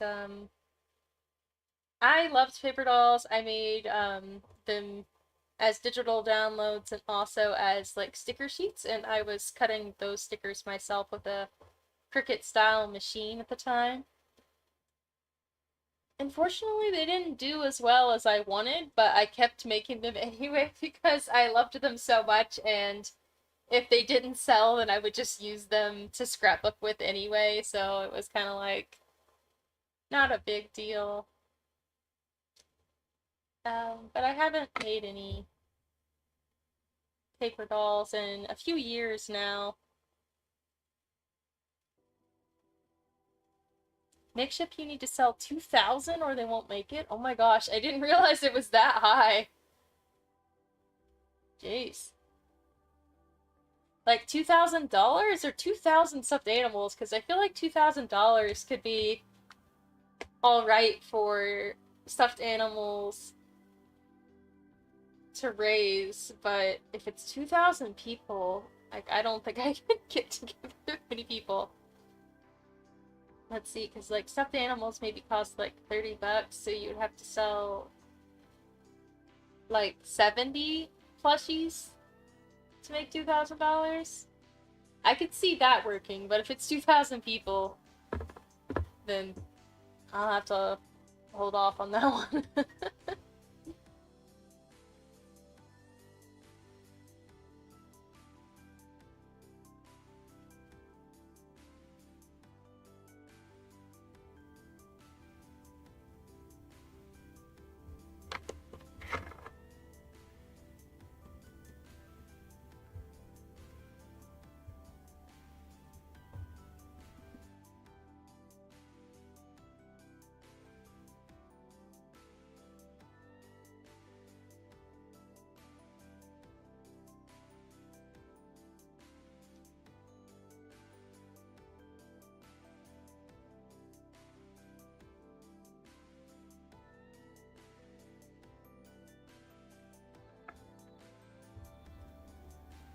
I love paper dolls, though. I just saw that the sticker company that I like to use, Sticker App, to create my sticker merch has come out with repositionable vinyl, and my first thought was, yes, now I can finally do paper dolls where you can reuse the stickers. But who knows if I'll actually end up doing that. But I just saw that this week since they had their Black Friday sale, and I ordered a few new sticker designs, but that would be super fun. I've also done some magnet dolls. I've done magnet dolls for commission before. I've also done some for personal. Allie had some that she did of herself to go on the fridge, which was kind of fun to like look at what outfits you could put together with your own wardrobe as paper doll magnets. Josie says, maybe it was 200, at least 2 zeros. Well, I haven't looked into it myself, so I'll have to look at Makeshift.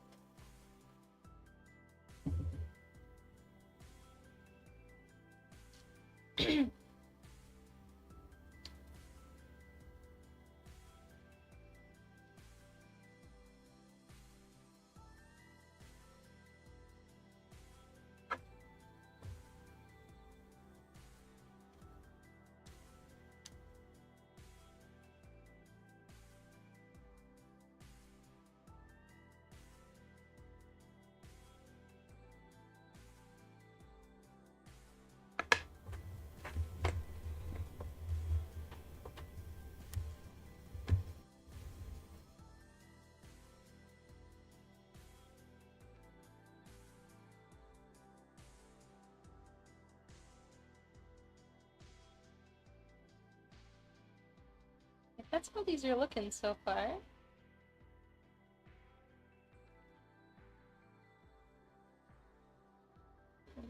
think I might want to do some more flat coloring. So I'm going to do London next. Over here and grab his colors.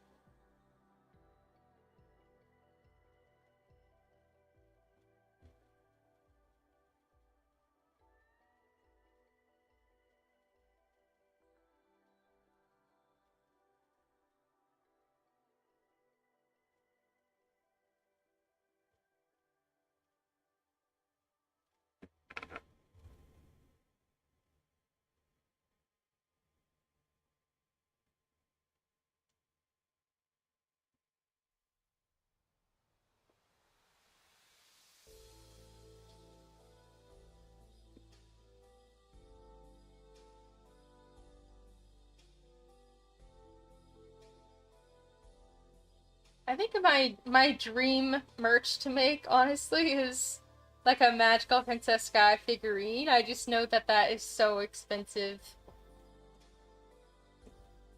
But that would be the dream.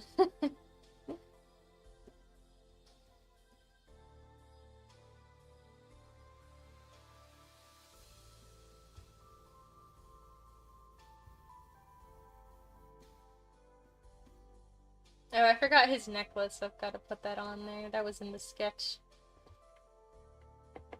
Or Carmelia's necklace, rather. But yeah, that's kind of been like the ultimate dream. Is to have a figurine made. In fact, back at the beginning of my convention career, I was so obsessed with the idea that like I looked into manufacturers and stuff that I was really thinking about it, but in the end I was like, oh my gosh, like the amount of money that it takes and how many of them I would produce. It's like I didn't even have the space to put them all anyway, so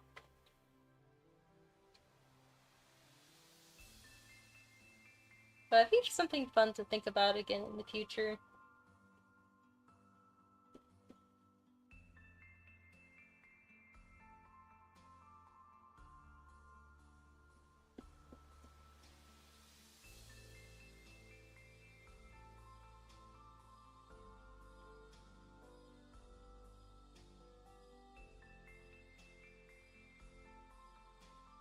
I guess the nice thing about figurines is um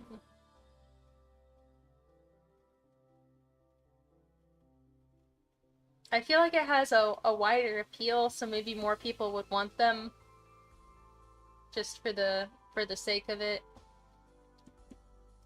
So maybe I could justify it because more people would want one. I don't know.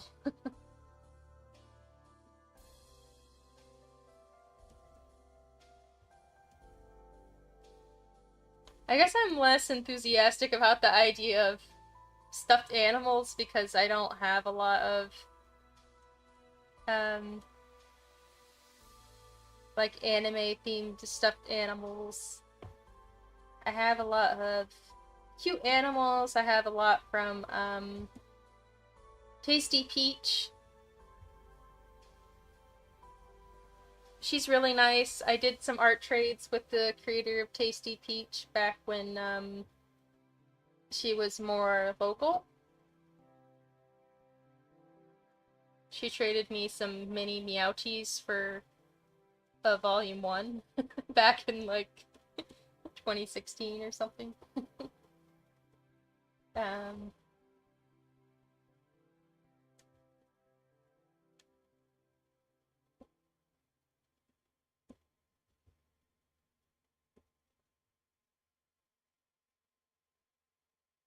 I could definitely do some cute designs though, I think. I think the head to body ratio is very important for me for chibi stuffed animals. I like a 1-to-1 ratio. I feel like a lot of anime stuffed animals tend to do like a 2-to-1 ratio.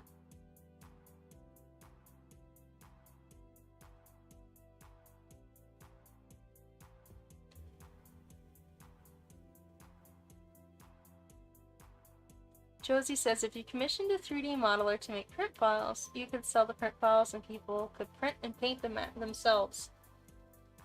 That's true. I didn't think about 3D, like a 3D modeling to 3D printer.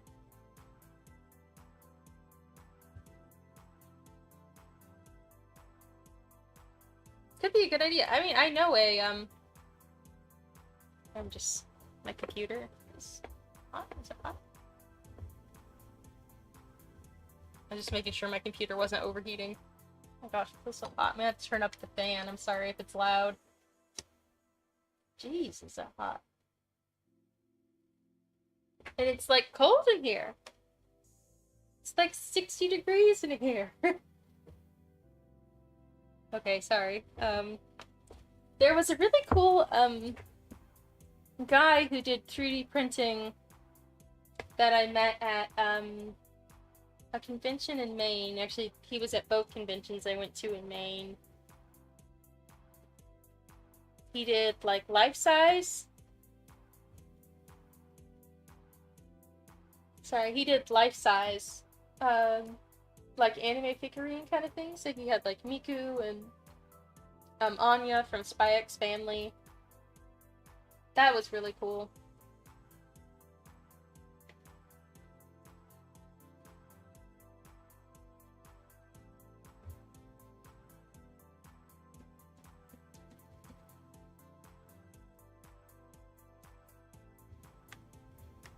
Hi, welcome Sin, and welcome Sun. Sun says, Allie-chan, how are you? Artist looking good, poses and outfits are so fun. Good, I'm glad you think so. My goal for this set of illustrations was was to do like the coolest poses I could think of for each character and like give them fun outfits, so I'm glad that you think so.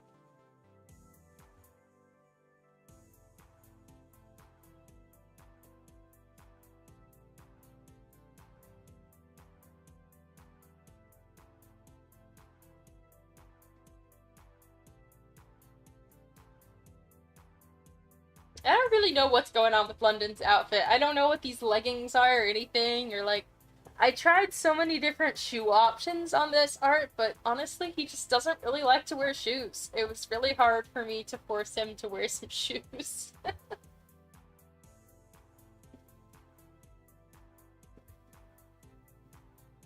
And so he just ended up shoeless.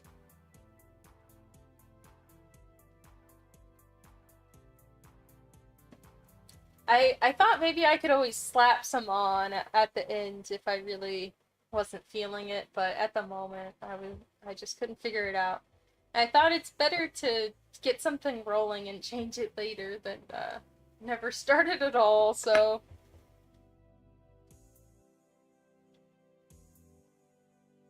how are you doing, Sin? I'm doing pretty good. I'm happy to be streaming. It's been a bit.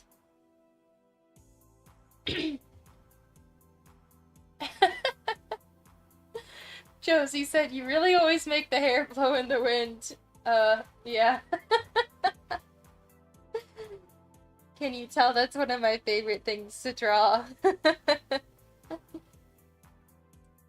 I I was drawing a page for Magical Princess Guy. I guess that was like yesterday or something, and I suddenly realized that it was a scene where Sky is standing very still and there's not supposed to be any breeze or anything, and I was like, oh my gosh, her hair has to stay still! How do I even draw hair limp? How do I draw limp, motionless hair? I realized it had become one of my shortcomings.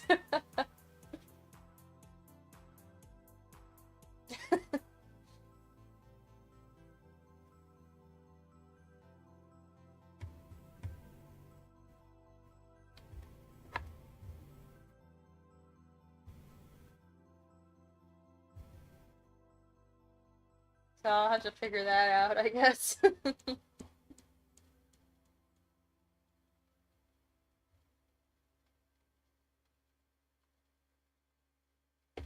Sun says, if you want to do a figurine for just yourself, maybe you can commission a clay figurine. I've seen some on YouTube and they look cool. I have thought about that. I've been following an artist who does clay sculpture, like anime figurine style commissions for a while. Her name is Claypuff on Instagram, and she makes really cute stuff. And I've always really liked her art. You know, she mostly does commissions of characters who don't get a lot of merch, or OCs. She does really good chibis and has expanded into full body figurines in recent years. And she recently just did a lovely set of Ray Earth figurines for herself, which I thought was really fun. And I guess I kind of liked that that's what she would choose to make for herself out of everything, because she doesn't do a lot of personal work. It looks like she's pretty much constantly doing commissions, and I love Ray Earth, and I was like, oh my gosh, she would do so good doing magical girls. So that would be fun. Yeah, I would love one.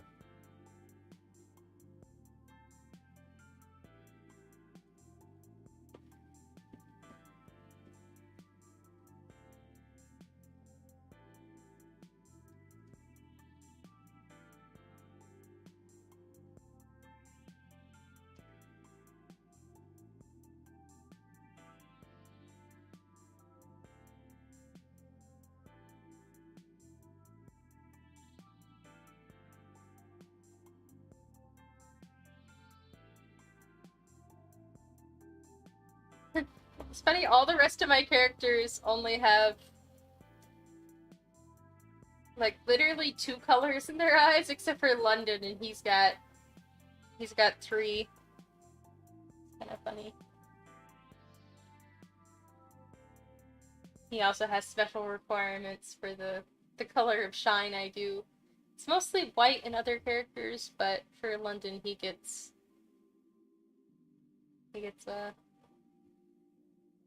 yellow to make his eyes look a little bit more golden.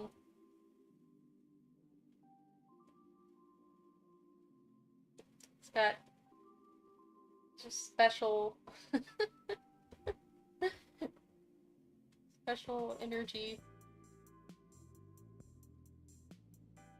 His mouth is a little low.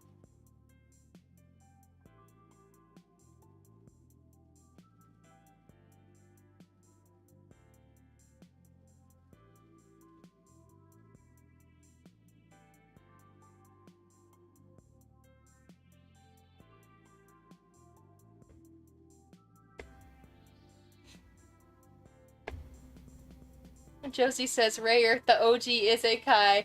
Yes, yes! I have thought about that so much. Like, when I realized that my introduction to Isekai was Rayer, it was so funny to me because, I mean, it was also one of my first magical girl animes, right? But it was also my first fantasy anime, but it was also my first mech anime.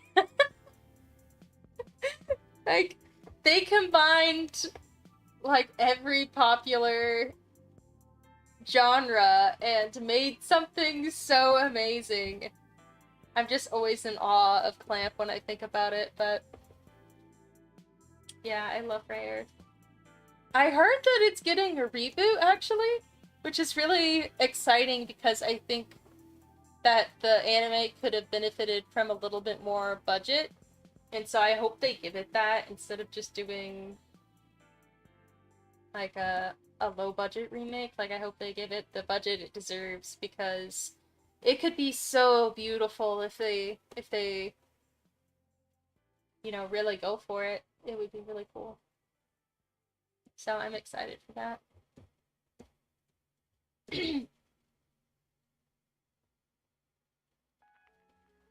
Sun says, are you ready for the holidays? I feel like the month is going by so fast. Oh my gosh, this month is going by fast. I totally feel you on that, and I am not ready for the holidays at all. First of all, I wasn't really sure where I was going to be for the holidays, but it looks like I'll be down with my family instead of the fiance's family. So, now that that's settled, I've got to start thinking about what I'm doing and connecting with family, and my mom is working, though, most of the holidays because she didn't expect me to be around and whatnot, but I'm sure it'll be fun. I will say that the holidays are much more festive up here in Maine where I am with the snow, especially right now. Like, Thanksgiving felt like a holiday wonderland. Growing up in Florida, obviously, I never had any snowy holidays, so this has been really fun being up here.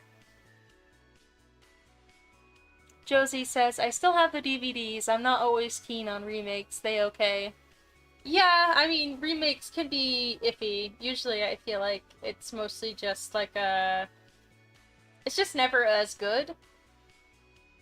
But I did enjoy the Tokyo Mew remake, even though it had issues, just because we got to see some scenes that were from the manga that never got into the anime, or we got to see some scenes of lettuce in particular with a higher animation budget. But the mood was so much better in the original, and a lot of the scenes were portrayed so much better in the original. But, yeah,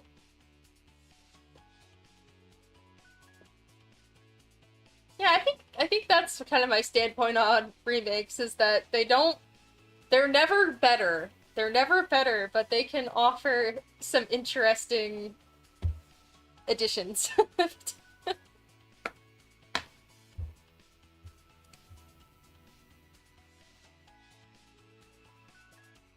Gonna make his pants brown instead.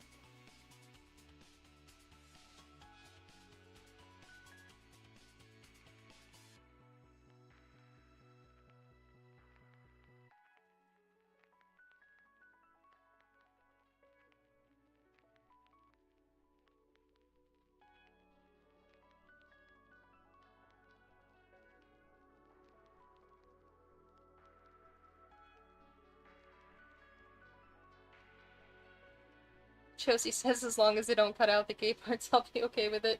I don't remember. I'm trying to think back to Ray Earth.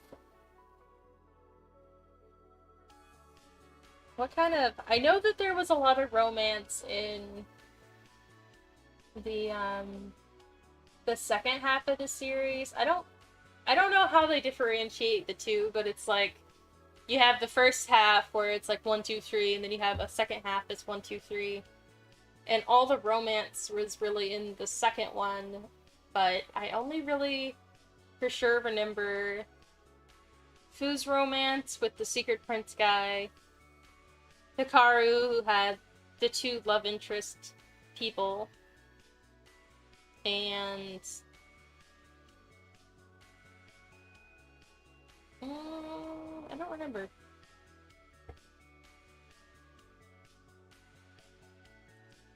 Oh yeah. Okay, so Eagle and Geo, they did they did seem like a couple.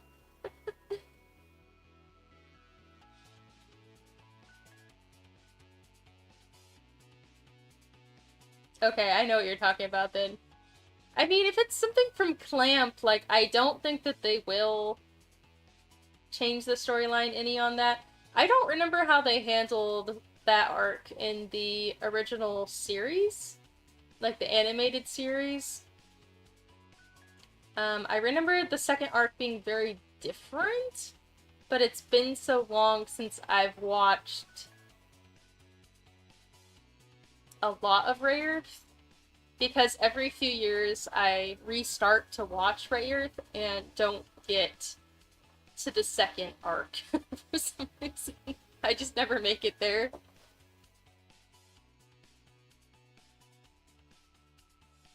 Sin says, I think remake's biggest usefulness is reintroducing something. Yes, I think that's true. I was really happy after the Tokyo Mew remake that a lot of people went back and watched the original one. There was a resurgence in the fandom, more people cosplaying, more people know what I was talking about, which is really fun.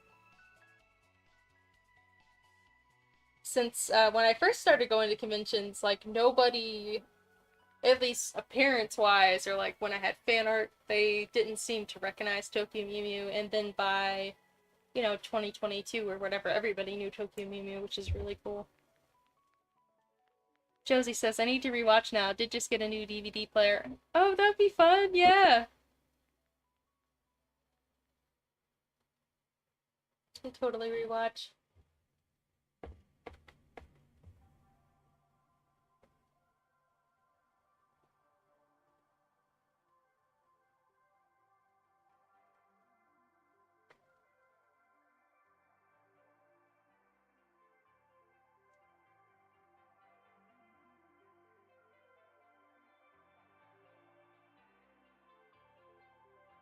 Alright, I did not give him his necklace. I gotta do that.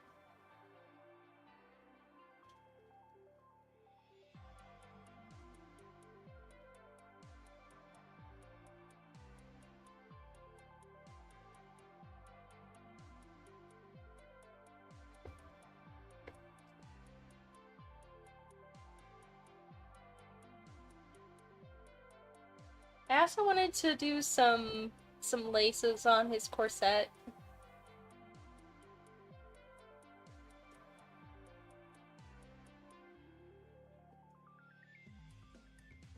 I'm gonna do brown to match his pants.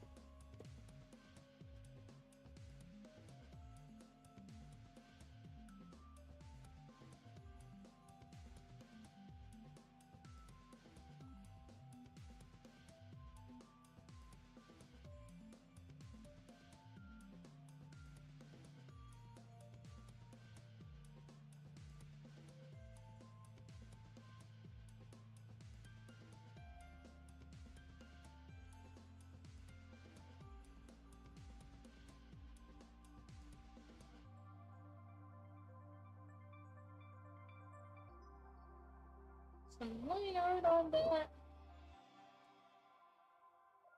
Love that tool. Very handy.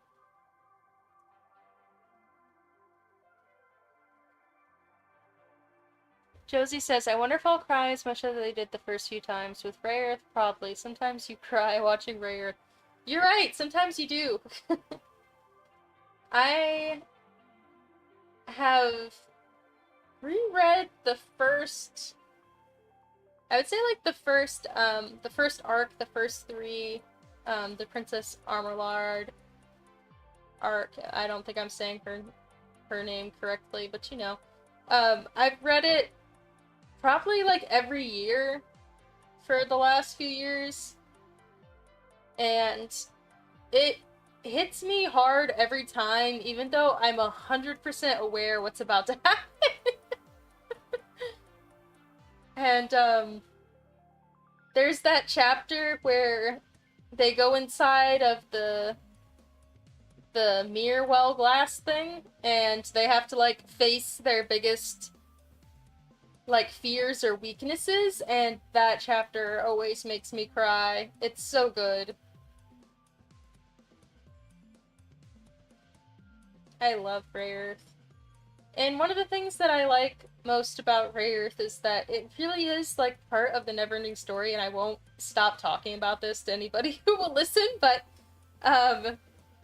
especially like the book version of the Neverending Story.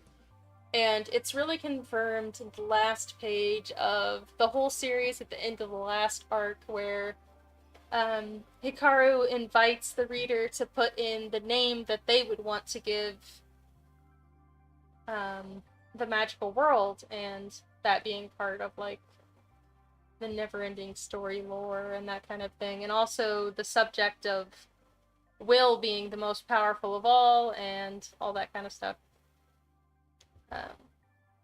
Just really love the themes.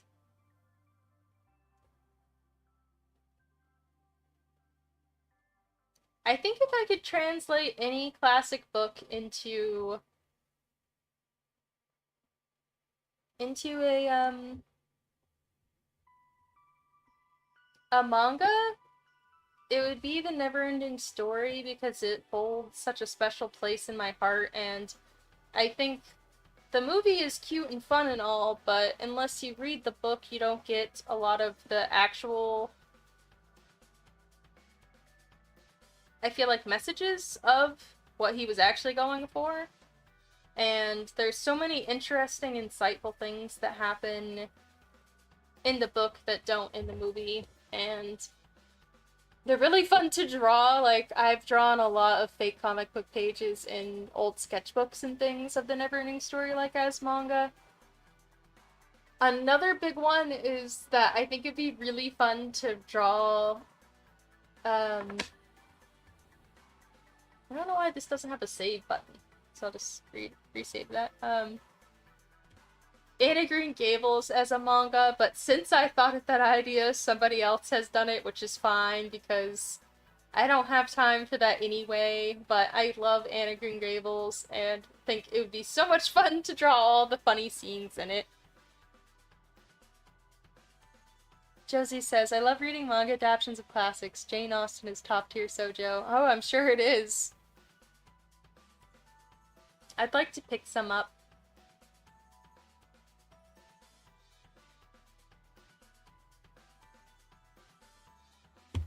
I think I'll have enough time to finish shading all of these. Of course, I could always do Storm, but that's not high on my on my want-to-do list. Honestly. Sorry, Storm.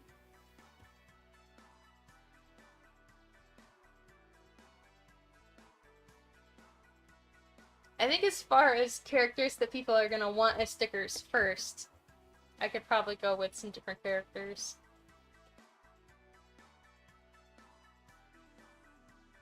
Oh, Pepper! I forgot Pepper was here! Where did she go? She was over here. I forgot about her. No, that's France.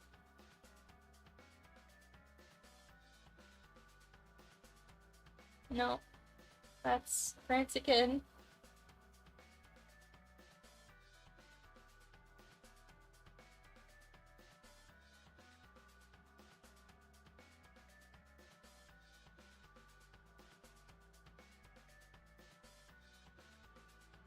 Oh, there she is. Oh, I guess I could color her.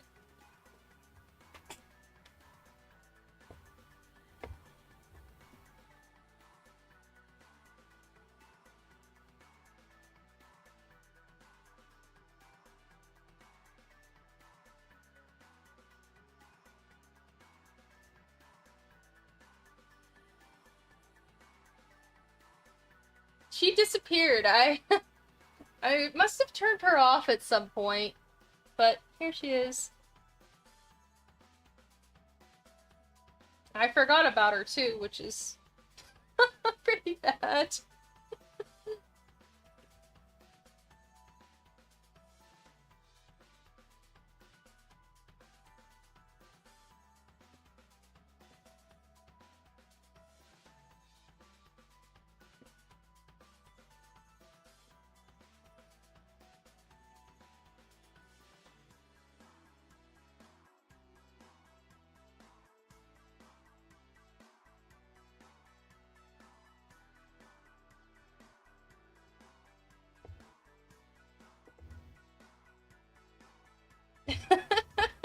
Josie says, "How dare you? Pepper is bae." I know. I do love her. I can't believe that I forgot that I drew her either. My brain is so scattered. And she definitely has to have a sticker made of her. I think that I mean, she's pretty popular. I think she's probably like the second one of the second most popular characters after Sky, which is nice because I love her and think she deserves it.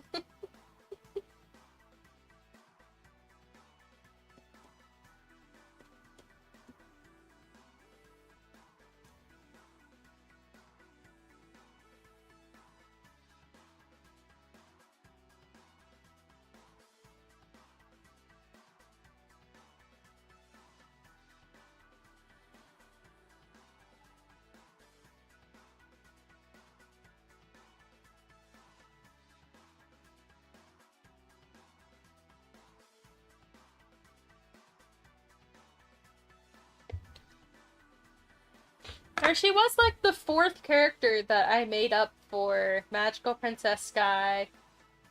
And it's funny because Pepper, like the name Pepper, wasn't originally supposed to be like peppermint or like a spice or anything cutesy for the plot line. Like at the time, everyone was still like horse girls and horse boys. And so Sky was a horse girl, alien, I guess, and the only characters were officially Storm and an alien, which came to be France, but didn't really have a character. So Pepper, I guess, was technically like maybe the third character that I created, but I gave her the name Pepper because it's a very like horse name. Like Pepper just kind of sounds like a horse's name. I don't know how to describe it. I think I must have met at the time, because this was, I guess, in high school. I must have met somebody's horse that was named Pepper, and I was like, perfect.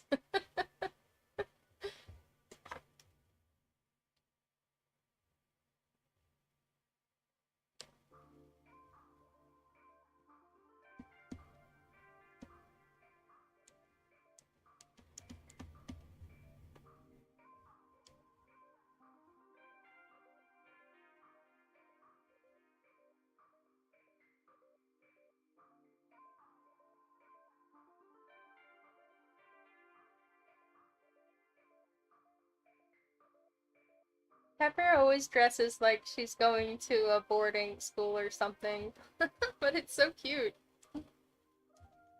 I feel like I should design some different outfits for her, but I don't know what else she should wear other than like these cute, like academia kind of vibe outfits. It was really hard for me to design her a prom dress look. I guess that was in like volume 4, I think, where she has like the Cloud Prep ball dress, and I really didn't know what to put her in for a long time. Read that chapter before I figured it out. But it's a very elegant dress.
It's been so long since I've drawn Pepper too, because the chapter that I'm working on doesn't include Pepper for Magical Princess Sky right now, and I've been working on the same chapter for like months now.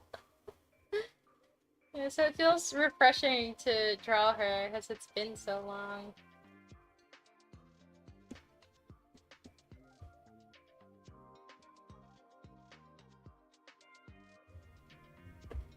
Josie says, I love Pepper's hairstyle, it's so cute. Thank you.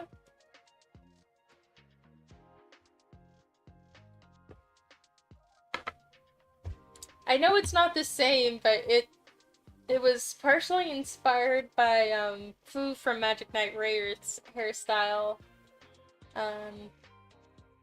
That's what I was thinking of back when I drew it, at least in high school. Because I just love Fu's like flippy, like short and curly hair. And so that's kind of what I was going for. I was thinking about doing a video soon where I talk about the inspirations behind each of my characters as they relate to characters in other media. But I will say that I did think of Umi for Carmelia, and obviously Hikaru a little bit for Sky. I mean, she's got the haircut to match, obviously. Similar to Hikaru's hair. And that was because as a kid, I wanted Hikaru's hair so bad, like in middle school and everything. I asked my mom multiple times to give me that haircut. I mean, there was more than just Hikaru that had that kind of haircut. There was an obscure anime called Magical Meow Meow Taruto, And there was, um, sorry, I was trying to think of the name of it. Aria, which is about like a nice future of humanity, I guess, where like Mars is terraformed into to look like Venice in Italy. And she, the main character of that, has a similar hairstyle, and I wanted that hairstyle so bad as a kid. Eventually, it was like as soon as I turned like 18, I cut my hair like that and started to grow it out, and it got really long. It was probably like 12-inch, 2-inch strands behind each of my ears, like Sky.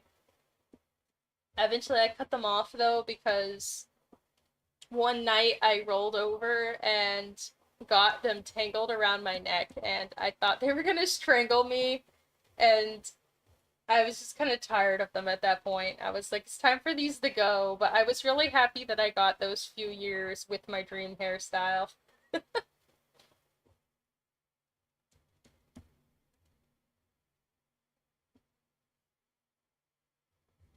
Josie says, around that time I was getting my hair cut short like Sailor Mercury. Oh, so cute! Yeah, I love Mercury's hair too.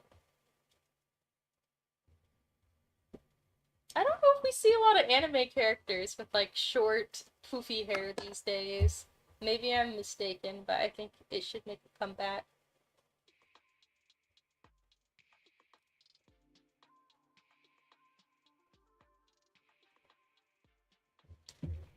Pepper's outfit's a little plain. I might give her a necklace or a bow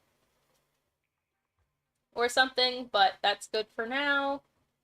I'm gonna go ahead and add. Well, maybe I shouldn't add shading if I'm unsure about it.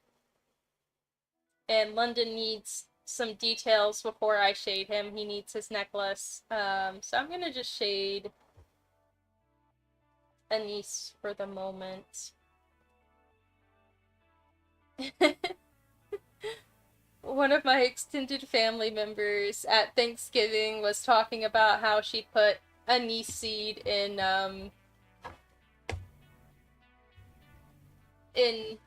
her homemade cranberry sauce, and I had to like restrain myself from being like, I have a character named Anise. I know what Anise is, because she was like, yeah, it wasn't like the normal Anise. It was the Anise that shaped like a star, and she was explaining the differences between the two of them, and then I wanted to be like, I know the differences between the two of them, because this and that, but I would have done it if it was one of my closer family members, but I don't know her very well. So I just kind of like listened and nodded. Like, oh, really? That's so cool. Uh, Star anise is one of my favorite cooking ingredients. I like to put it in curries and soups. But coincidentally, I had never had any anise before naming my character Anise. I had done some research about some different candy flavors that I could use to name some of my characters after back at the very start of development of the comic, and I read about star anise, which tastes a lot like licorice, really. And since it had that connection to stars in it, and I thought it was a pretty fun name, I decided to name him that.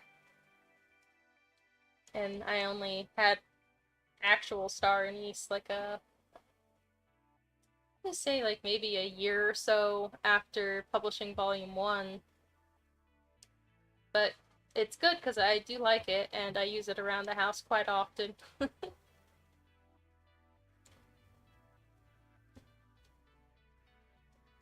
Take it into baked goods too, like the pizzelles that are used in volume 6, I think, is where the pizzelles are.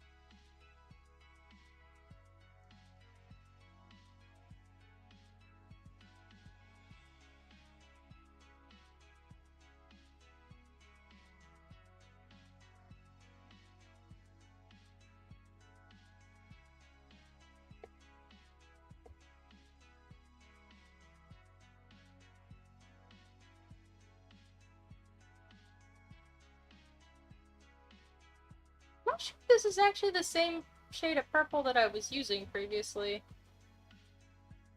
Maybe it is. Turn it on multiply and see. I think it is the same shade. It just looks darker when I hit multiply.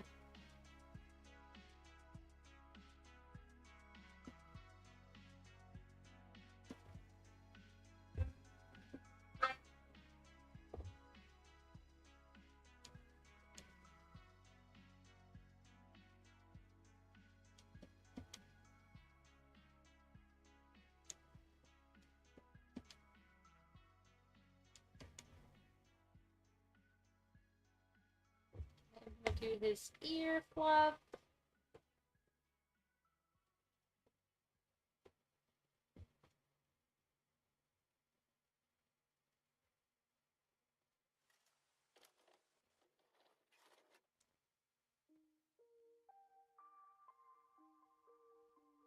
It's hard to color in white. I don't know why I don't color in a different color and then turn it white. It'd be so much easier for me to tell what I'm doing. Kind of fun, though.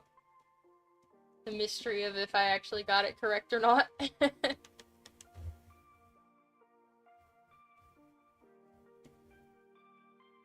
he's still gotta have a little pink in his ears. That definitely shows where I did not get that correct.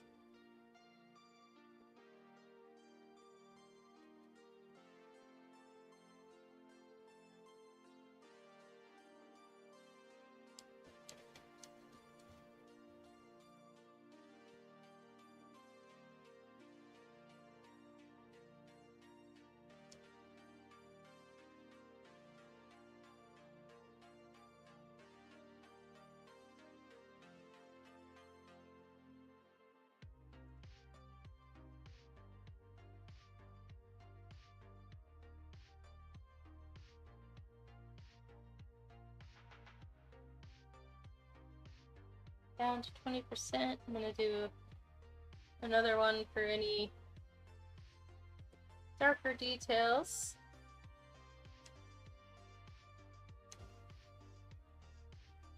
Sun says, I made sugar cookies recently but didn't have any sprinkles. It didn't taste as good without them.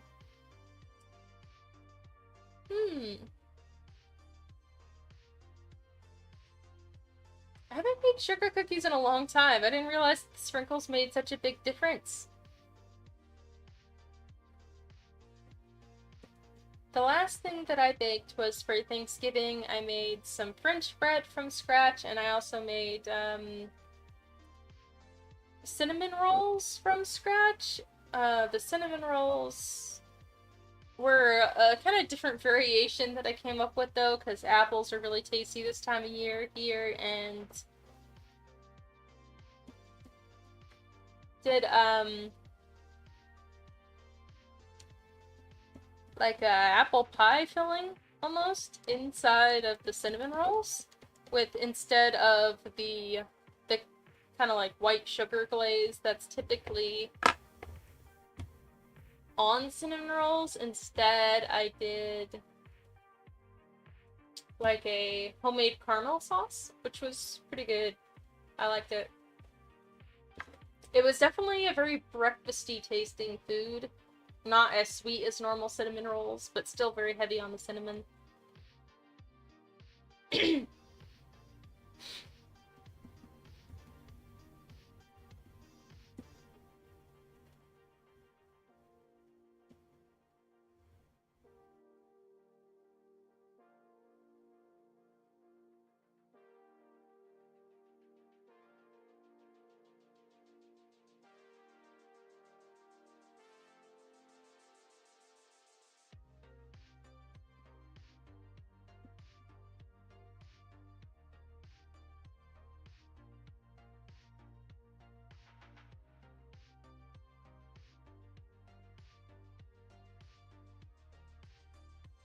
Okay, now I'm gonna copy and paste that. And paste and color burn.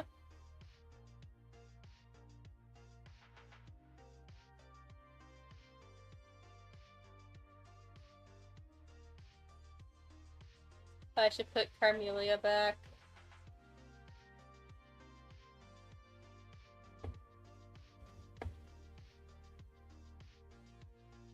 I really want to give her pink cowboy boots. I think that's kind of what I was imagining when I drew this, so...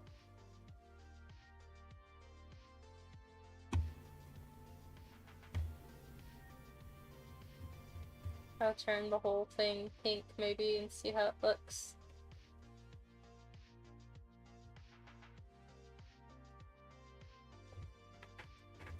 It needs to be like a warmer pink, like a little bit more darker, a little bit more red, magenta-y.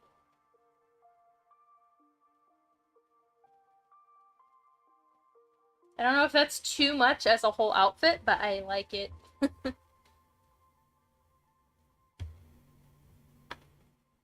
Now for Sky.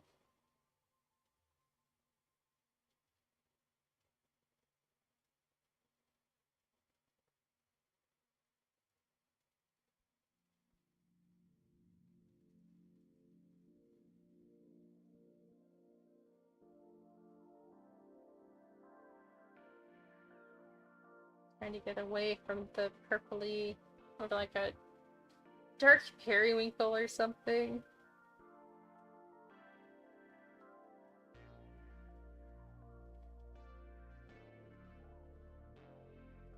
I don't know. I was trying to do some different colors, but I think I might have to go back to...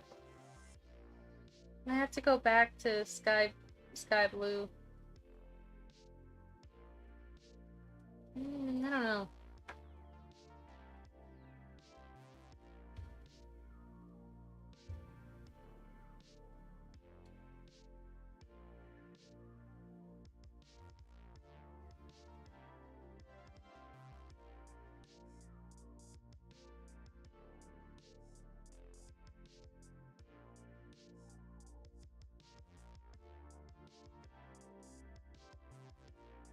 Definitely want to make the ruffles on this white, so I'm gonna go ahead and do that.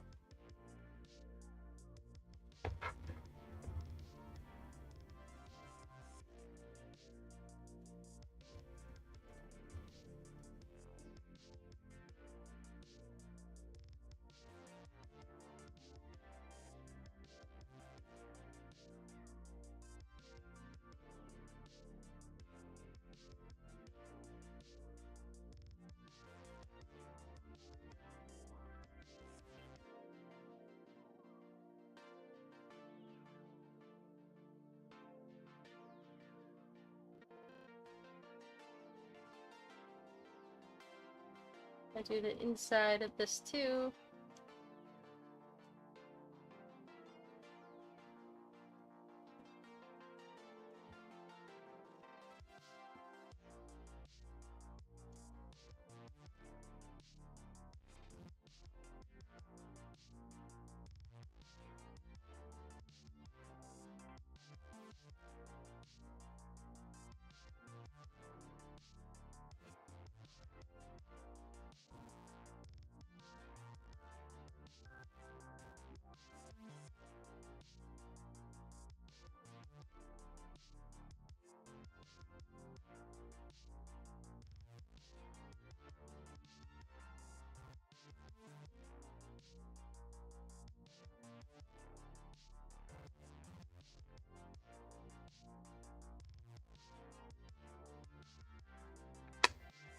Looking better. I'm still not 100% happy with the colors, but I think I'll wait on changing them anymore.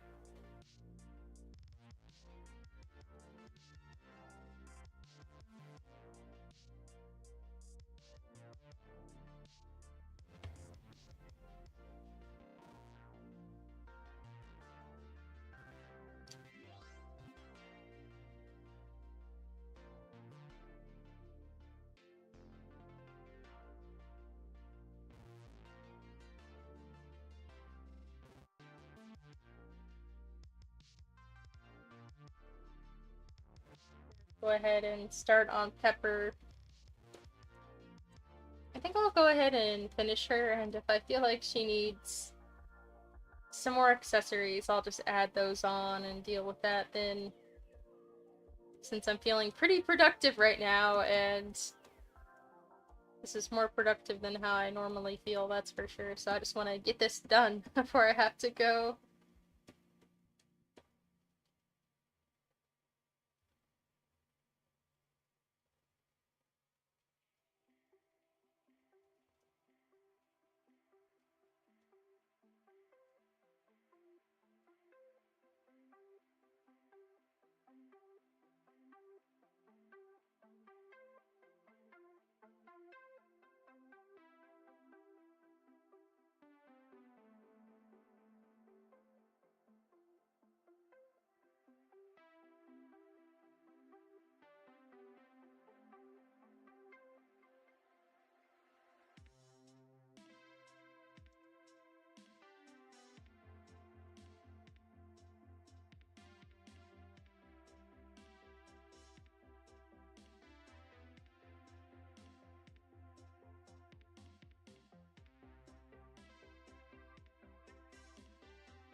Oh my gosh, it's only 4 and it's getting dark.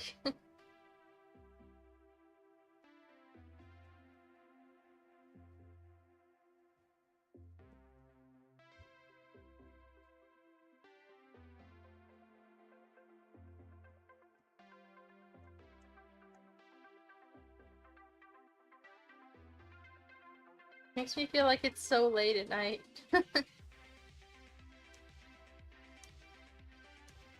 Oops.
I'm sorry, I got lost in my own head. Just thinking about what I might eat for dinner.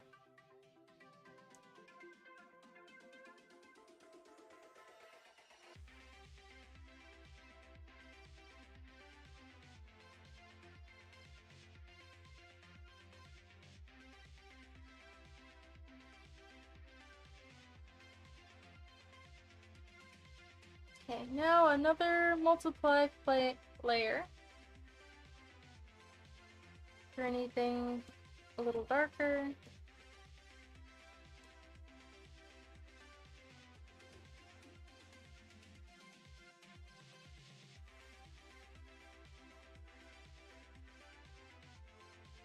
Inside of the shorts.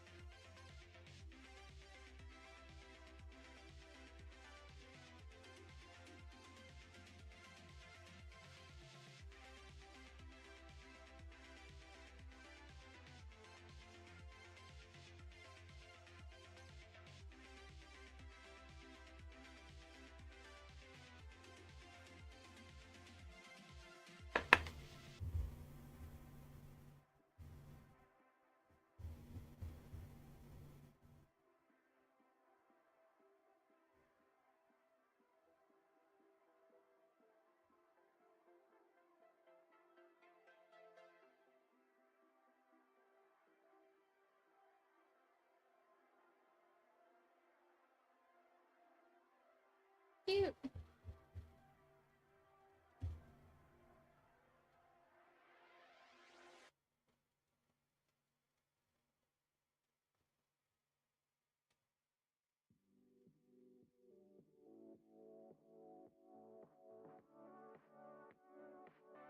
Just tweaking Pepper's eye color to its correct color.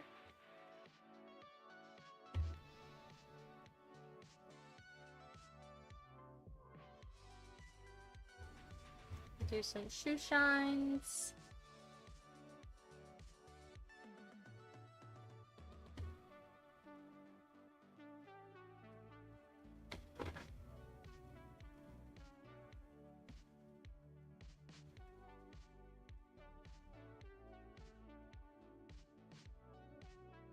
Belt buckle.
To be a little bit more blue.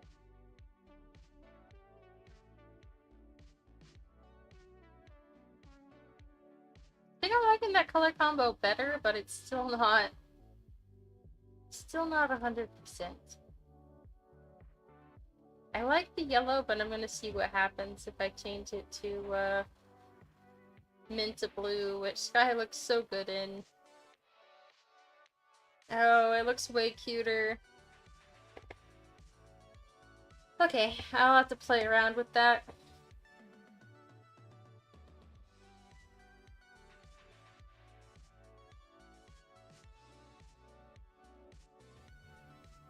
I want this blue to be a little different.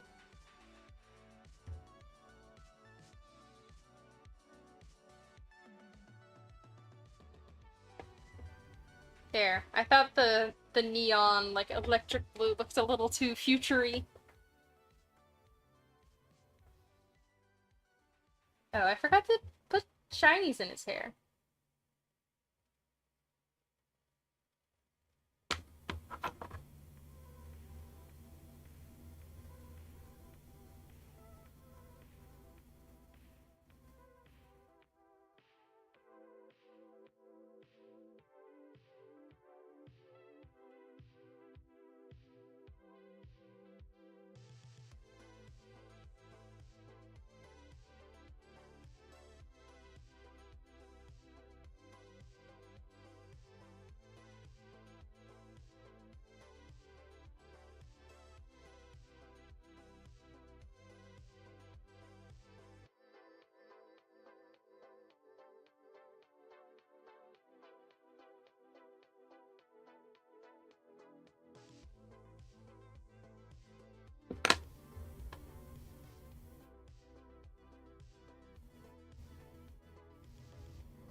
With that color, I think the dark purpley colors are gonna look better.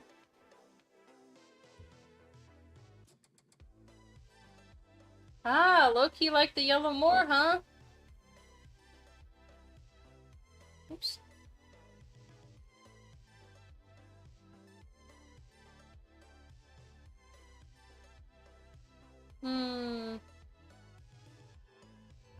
Maybe I'll have to do a poll about it.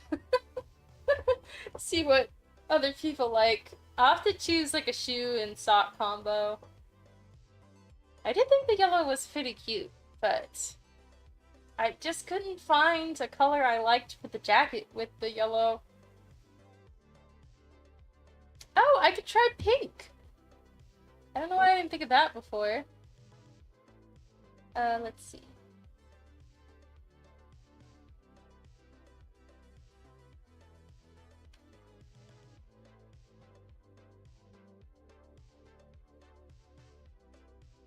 With the pink slippers.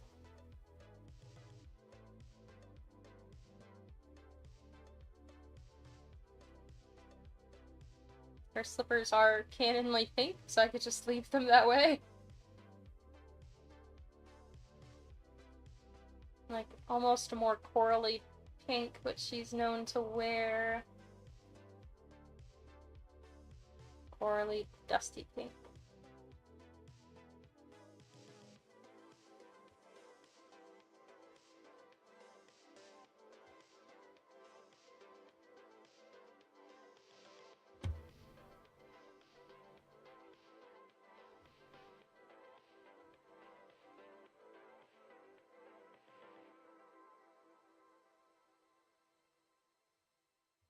I actually like that quite a bit. Oops.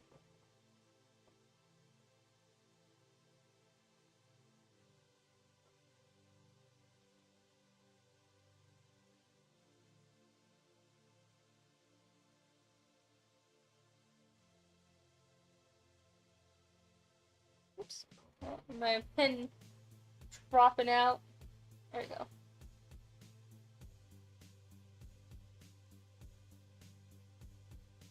The reason her slippers look like this is because I had actual slippers that looked like this at one point, and it was my way of being like, the slippers are canon, and that's why I cosplay in them. Pastel blue is a jacket. Let's see.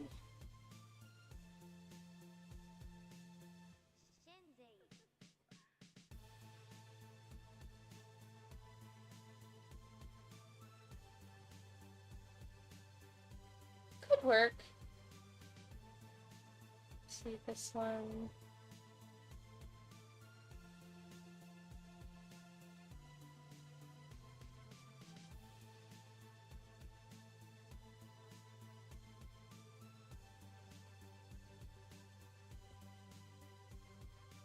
And now I want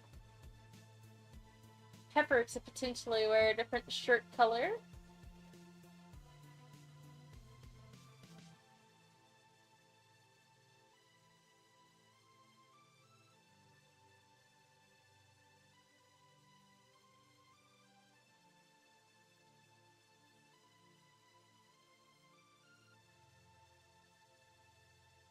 I think that's kind of too vibrant of a shirt color for nothing else matching.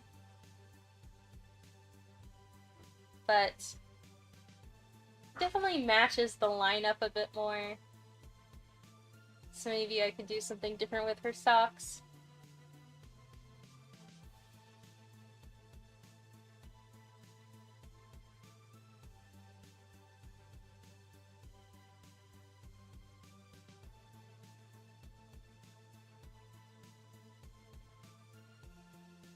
Or otherwise give her some accessories, since I do kind of feel like she's lacking. Oh, I think I was supposed to give her a headband. I think that was in the original sketch, and I think I forgot it. Let me see.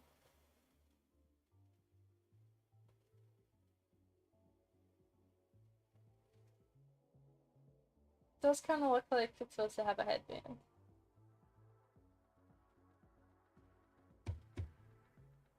I could do a simple one real quick to see if I like it.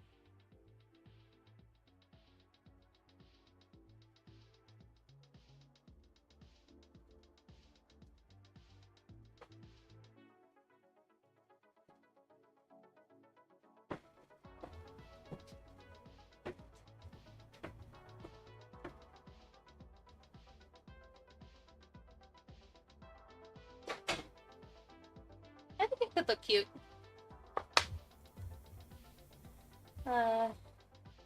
So maybe I'll add that. Maybe she can have like a bow on her headband or something. Just do an example so that when I resume working on these, I know what I'm supposed to do. Oops.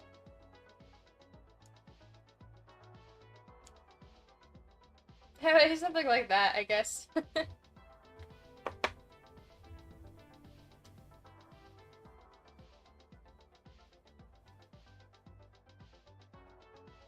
Alright, well thank you everybody who joined and kept me company while I worked on this merch. I was pretty productive. It was about a 3-hour stream in all, even though I was kind of running late. And we managed to get 4 characters completely done, other than some color changes, and another one colored. So I'd say that that was a pretty productive work session. So next week I'm planning on streaming some more, so keep an eye out for notifications, and it was wonderful to have you guys keep me company. Thank you so much. Ah, thank you, Josie. Thank you for your motivation. I always enjoy talking with you when you come into chat. Let me know if you rewatch Freyr on your DVD set. Alright, I'll see y'all next time. Bye-bye!